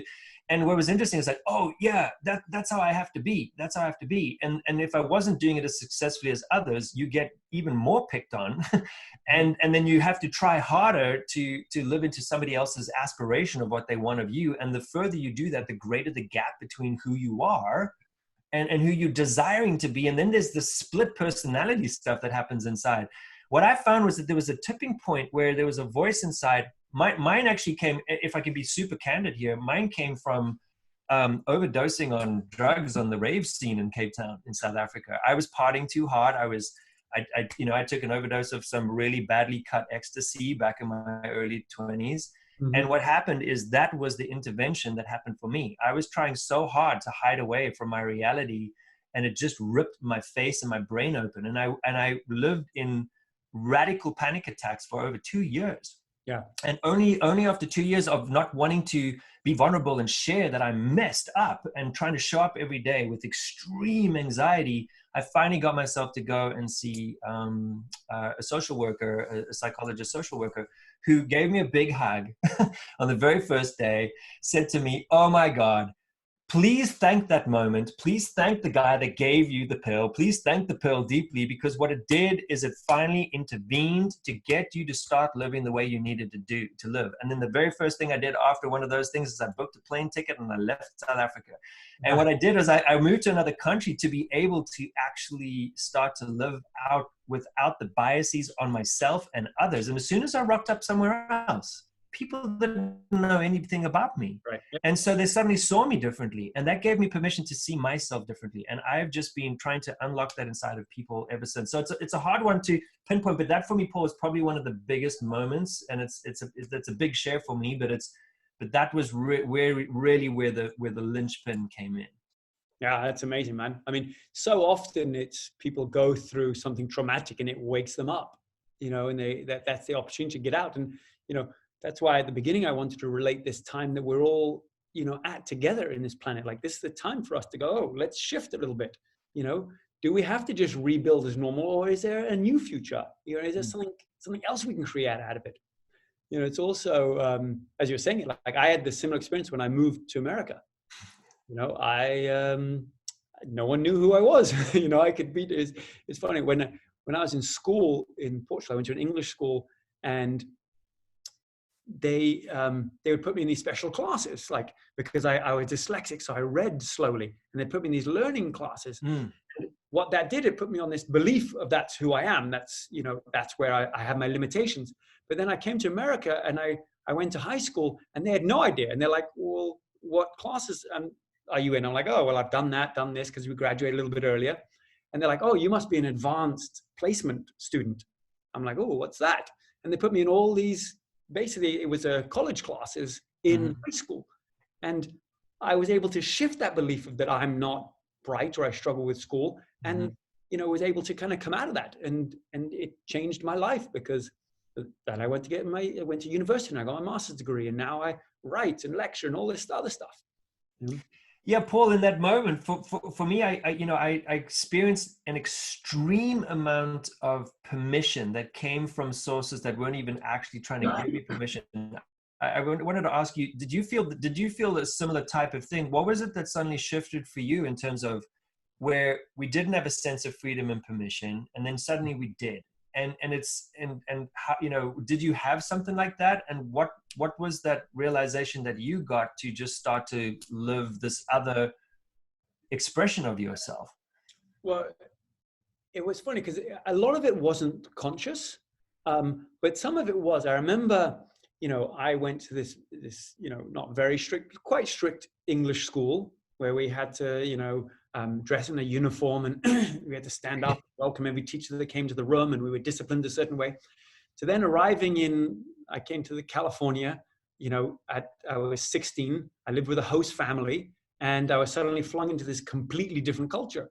And, the high school I went to was in the Palisades, and there was a lot of surfers there, and they were super chill, super cool. Everything was relaxed. Everyone was in shorts. They would leave. I'd get to school one day and half the school wasn't there because there was a good surf day, and they just left for surfing. And so that's when I started to realize, oh, wait a minute, why am I behaving this way? And not only why am I behaving, it wasn't really that conscious. It was more, oh, wait, I'm not fitting in. I'm the weird guy. And people would call me. It took me a long time to figure out. They'd say, oh, you're a narc, aren't you? What, a narc? And I didn't realize what they're talking about for a while, but I was so different. They thought I was an implant, some, undercover narcotics agent, planted because I just stood out so much. But it was really that. It was really just understanding, seeing that, okay, I gotta shift into this tribe, and I have the freedom to do it, And I think that's what I think so many of us do have the freedom to shift, but we limit ourselves. And there's a interesting discussion I sometimes have about, if I show up, so I go back to my family and I'm doing things differently now. I have different desires, different likes, I'm acting differently. My mom might say something like, oh, I don't know who you are anymore, right? Because people seem to want us to stay fixed because it challenges them if we change. And so understanding that, because it's often, I could do it to someone else too, and they could do it to me. I keep them stuck. Like I have nieces. That's right. And I don't want to relate to them as the age that, I knew them growing up. I want to relate to them as who they are now. And, I have some nieces in their mid-20s, late 20s. And I can now treat them differently, not this little 5-year-old that I used to play with. And if I keep that relationship that, hey, I'm the uncle and you're the niece, I'm limiting them. They're not able to be someone different. And so the reverse happens to me, and I do it to other people. So I think it's important that we can see, like, hey, I can give someone the freedom to do it, and I can take the freedom. Yeah, that what I was mentioning earlier about that being and relating are so important, because often we think that in order to build up relatability to others, they have to accept who we want to be, and we also almost are forcing them to now view a reality in a certain way so that it reaffirms our one that we're trying to self-express to, if that makes sense. And there's the being piece it is actually pretty interesting that there's so many people that can relate that are so vastly different from each other. What I've found, because one of my jobs is and I'll give you a secret sauce to some of the work we do, is that when I go into heavy conflicted organizations that are just pulled in thousands of different directions, what I actually do is have conversations with them, and I say, all right, I understand what the problem is. Let's make the problem harder, not easier. Everyone's trying to make their problems easier. Let's make the problem harder. And they go, what do you mean? I said, well, let's make it harder. Let's make it really tough. Let's make your problem tougher, and your problem tougher, and your problem tougher. What's an even harder problem to solve for? What ends up happening is that we are so fixated by the issues we're trying to resolve, and also the things we're trying to defend and the expertise we're trying to validate, that we find problems to keep us validating who we are. If you make your problem harder, you will find that there's no way you could solve it by yourself. You have to start relating and connecting. And so one of the biggest things that I do in organizations to get them to breakthrough is find a problem that they all equally go like, I don't have an answer. Yeah. And if I solve this, it benefits all of us. And we push up in altitude to get them to go after that. When you realize that we could do that with each other, anybody can be anything that they want to be, honestly, because if we come together to solve something far bigger than even our own lifetime's expression could even live into, we are suddenly a formidable unified force. And you can just self-express and you can evolve. Oh, I want to be this on Monday. I want to be this on Wednesday. I want to be this next week. It doesn't matter who you are self-expressing. It gives you permission to change, adapt, and evolve, because we're going after something bigger, rather than saying, oh, Paul, in order for us to be friends, you have to stay looking like this and acting like this and being like this and identifying like this. But if you change your job, I don't know if we could be friends anymore. That's what causes segregation, separation. Make it harder, push up in altitude, and we actually bond better together. Totally. And that's the, kind of what I was referring to, with the tribe, which is, now we've got a common problem. It's a new group, a new tribe, hey, work in action. We've seen it in the history of our civilization where people go to war, together. There's lots of stories of, there's one movie, Noel, where World War I, they all played soccer on Christmas. All the sides stopped fighting and they all played soccer together. They were individuals fighting against a cause for a tribe, and we keep segregating, we keep dividing ourselves up where, if really, like you said, just shift kind of what the goal is and we'll bond in the tribe together above it. Absolutely. I know we're quite close to the time that we'd allocated. I was wondering if there was anybody that had a burning question. Is that a good thing to do right now? Or yeah,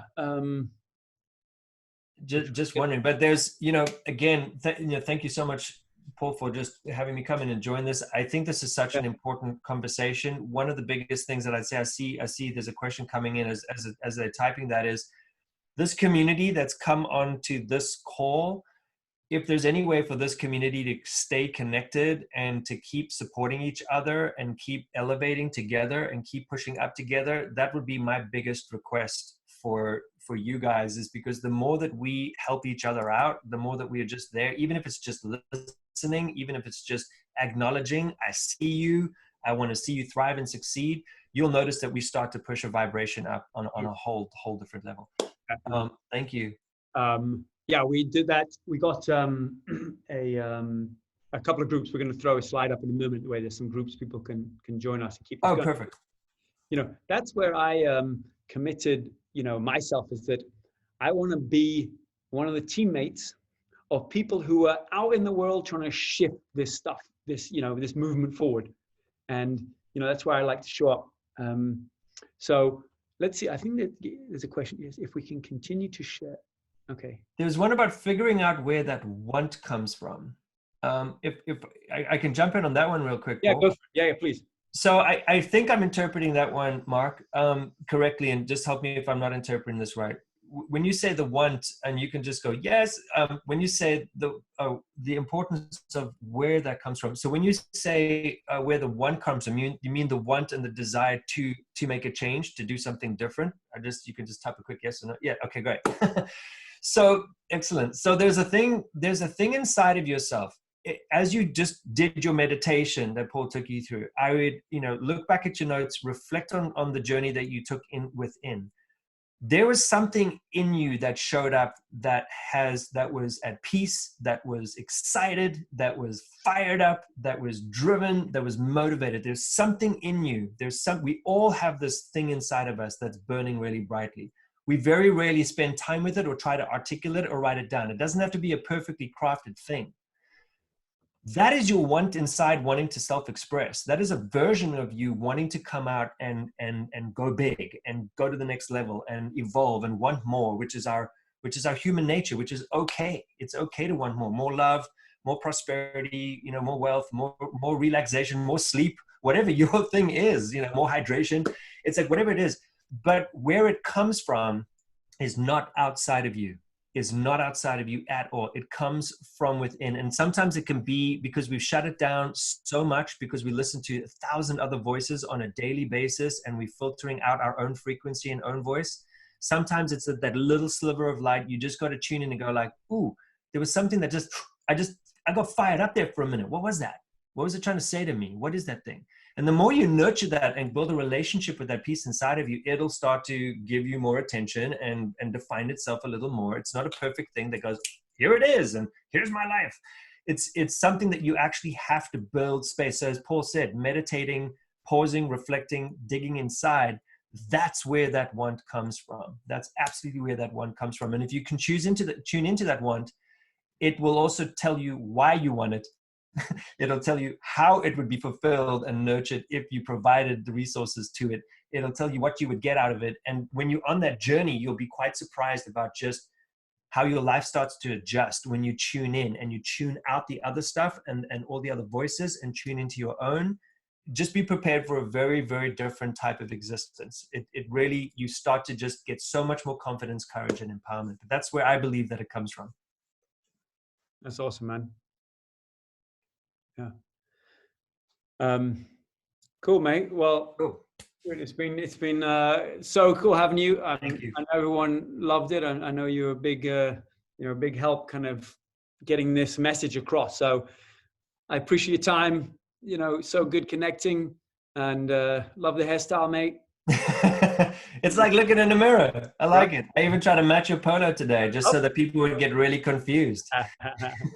Who is it? Right. But thank you to everybody here on this call. Thank you so much. I send you lots of healing, positivity, blessings, love, abundance, all that good stuff. I'll go back on mute and dive back in. But thank you so much for allowing me to contribute, Paul. It's awesome. Yeah, thanks for being here, man. Appreciate it. Cool. There's a couple of questions that came up about the meditation that I want to jump in on and something I said. So the first one, they talked about, do I recommend getting up early no matter what? And isn't sleep important? Yes, sleep is massively important.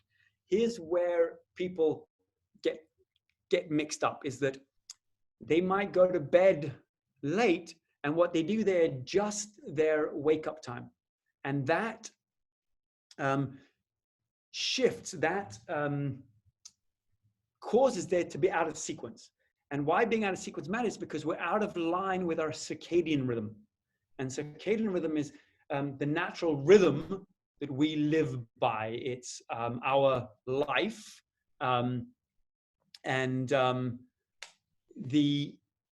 it's triggered by light, and then we fit into it. I think my speaker just switched. I don't know if can you guys hear me? Give me a thumbs up. Yeah, okay. So this circadian rhythm is the rhythm that's triggered by light, and then we flow in throughout the day, and different processes in the body are triggered by different states. So if we're out of alignment with our sleep, we're out of alignment with our rhythm, and our body can't function so well.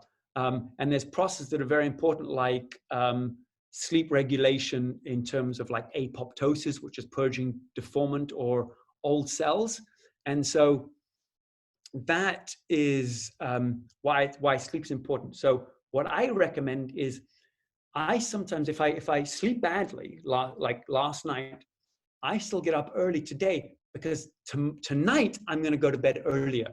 Does that make sense? So I've adjusted my sleep rhythm through my wake up time, not the other way around. I don't keep adjusting my wake up time because of my sleep. So I hope that made sense. If not, you can throw up the other question. And someone else was having trouble. Was anyone else struggling to get into the feeling and the scenario because they've never tried it before? So that's during that meditation I did. Don't even worry about that. Yeah, it's tricky when you first did it.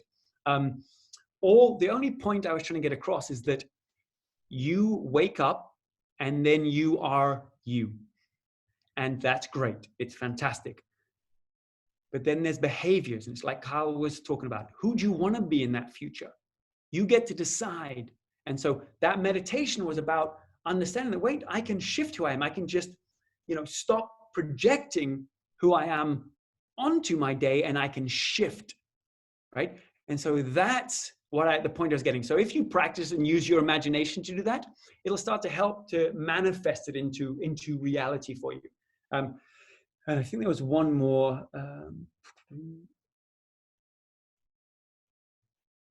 What? There isn't. Okay. Anyway, John, throw up some more questions as we go. But we're going to wrap up here, and I want you guys to really take in what we've been talking about today. You know, I'm not suggesting that your life needs any change. Maybe it doesn't. But if there are things you want to change, there are things you want to achieve in your life.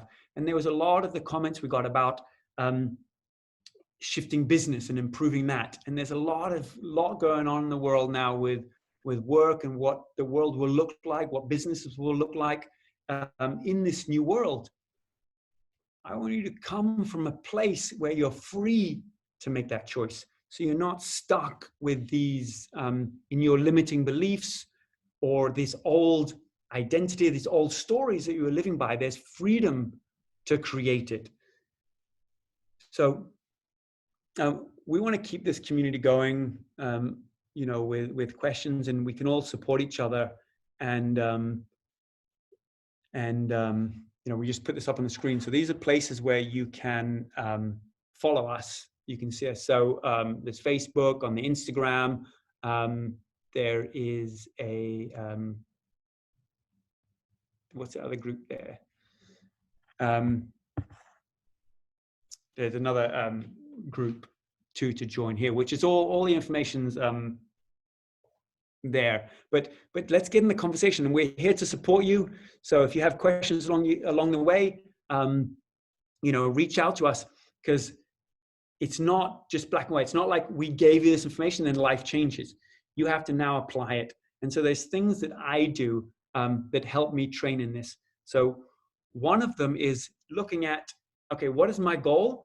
And then also observing, what would Paul do in this situation? What would my identity Paul do in this situation? And sometimes I have to act against it, you know, which means it's making me do something uncomfortable. Maybe I have to make 10 calls. Maybe I have to write this report. Whatever it has to do, don't let who you're being, your fears, stop you, to pull you off track. So you can really drive that and act into discomfort. And so the other thing is looking at why do I gratify myself? What am I doing to gratify myself? And so those things that you can discover in it, what are you trying to mask or escape from if you're in that time where you're trying to gratify yourself? I did a practice. I did this for 1 year. I don't recommend it for 1 year. It's very difficult, but don't gratify yourself. I did it for a year, no gratification, nothing that I was trying to replace a feeling with. I allowed myself to do. I could have things, but they couldn't come from masking it.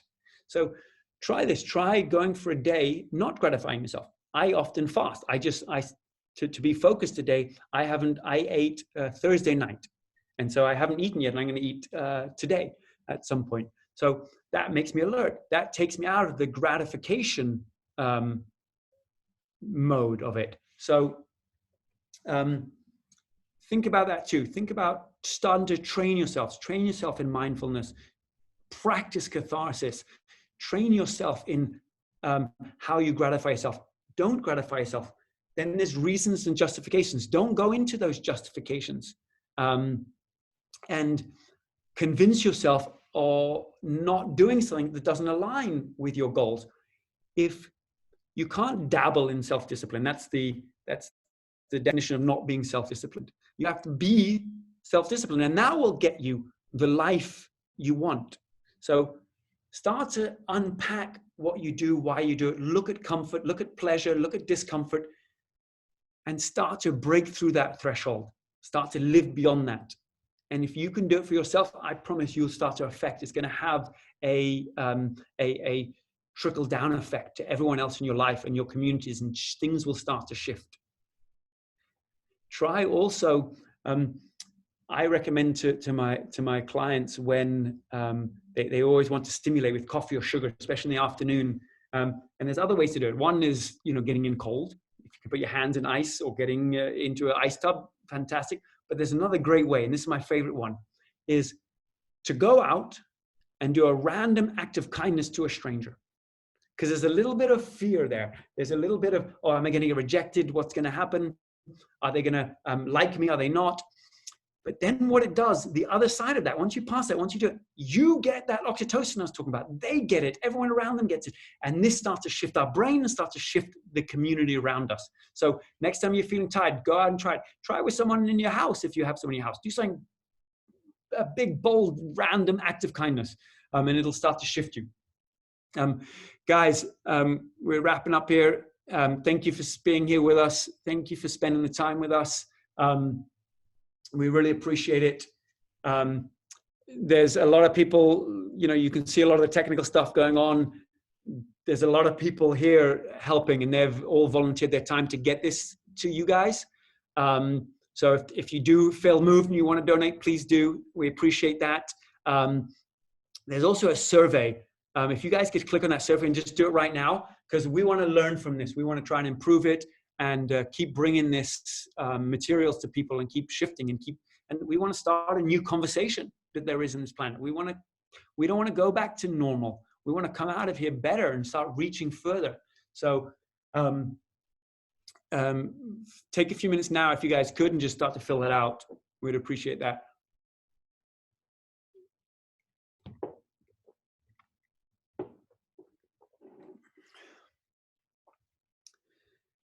Nice, guys. And the other group I was talking about is the WhatsApp group. So we have an ARetreat Co on the WhatsApp, and hopefully you guys join that. ARetreat Co on Instagram, Facebook page as well. There's lots of places. There's a website, aretreat.co is our website. So hop on, stay engaged with us. We're gonna have a lot more going on, a lot more fun stuff. And I think that's everything, guys. This is our team here, Jemie and Eddie, massive in the background. We're pretty new. We've been doing this a few months, just putting it together. It's our first event, and we just want to jump out there and do it and bring this to you, because our goal is to shift what's going on, to shift this conversation, and everyone can thrive. We can rise higher and live this fantastic life together. And it's a new world out there. We're going to have to be compassionate to people. We're going to have to look out for one another. So let's do that. Let's start being considerate, compassionate, and being with each other. Okay, guys? Thank you all for joining me. I appreciate you spending the time. I know it was a long time. Love you guys all. Stay engaged. Come find us. We want to keep the conversation going. Take care, guys. Thank you, everybody. Thanks, man. Thank you. Thank you so much. Thank you. Yeah. Thank you. If you guys have any last questions before you go, just unmute and I can answer them quickly. I'll just stay on and you guys can ask them before you go. But thanks, guys. I appreciate I'm off, Paul. Thanks so much. Hey, Vicky. Ciao. So good. Brilliant. Thank you. Thank you. Thank you so much. Bye. Thank you so much, guys. You're welcome. Thanks for coming. Great Paul, Saturday. I do have one question if you have a sec. Yeah, I'm here. Go for it, mate.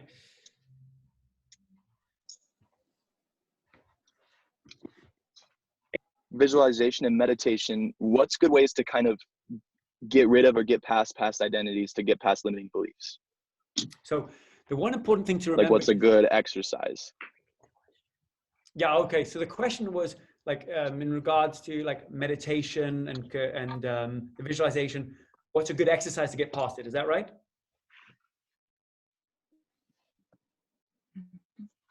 Yeah. Jaren, Yeah. that kind of answer? Yeah. Okay. Yeah, just other ways to get past limiting beliefs. So you've got to, you don't want to try and layer this new identity, this new way of being on top of old ones. Okay. So a really good one is you got to think about it as becoming nothing. So like a tabula rasa, the clean slate. From nothing, you can create anything. If not, you got two opposing identities that you're fighting with. So the great catharsis is just shifting that energy. So you want to dig down where it is you're trapped or held, what you're held back by, and you can shift that. So the one we did with the breathing out and pushing it out, that's one really good one. The other one I do, and now this doesn't work for everybody. No, some people don't like it, but it's actually just in your mind, in your head, completing what it is that needs completing, giving that up. And if you can physically do it by calling someone and completing it with them, that's even more powerful. There's Nelson Mandela actually has one of my favorite quotes, and he says, I'm paraphrasing, but being upset with someone is like drinking poison and expecting the other person to die. And so we live with these upsets with people that aren't complete within us.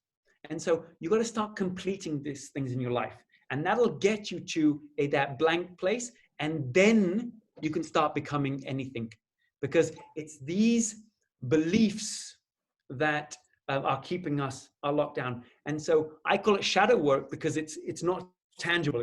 We can't see it. But if you start observing it, you're shining a light on it, and that will start to disappear. When you go, like my belief that I was weak, I'm like, oh, I'm actually not that weak. I just observed it, saw it, asked myself, is it true? And it started to disappear. So that's the cathartic part. And then the other one is getting clear about who you want to show up as.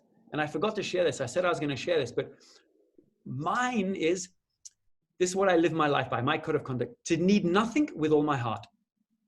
Because that's where I want to come from: love, compassion, whatever you want to call it. To need nothing is not attachment. In my relationship, I even tell my girlfriend, I want to love you without conditions. So I don't need anything from you. If I need something, it's dependent on that. So I have to do something. I have to behave a certain way so you stay attracted to me.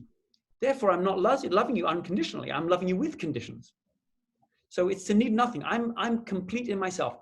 And this is the difference between being loved, which a lot of people are trying to do. They're trying to be loved. If I act a certain way, you'll love me. Between being loved and being loved. We can generate it ourselves. I don't need anybody else to love me. I can be complete.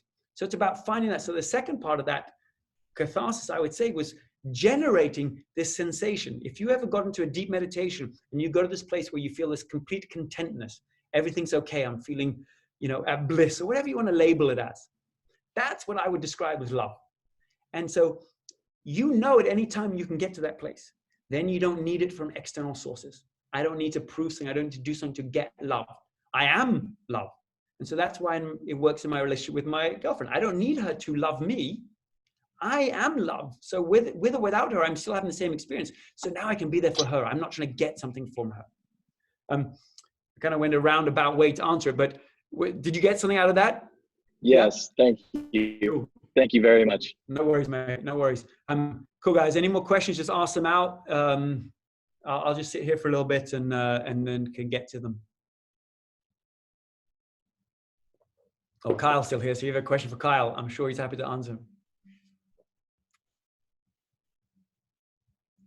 No. All right, guys. Thank you so much. I appreciate you spending the time with us, and stay engaged, stay with us. Thank you, guys. Bye.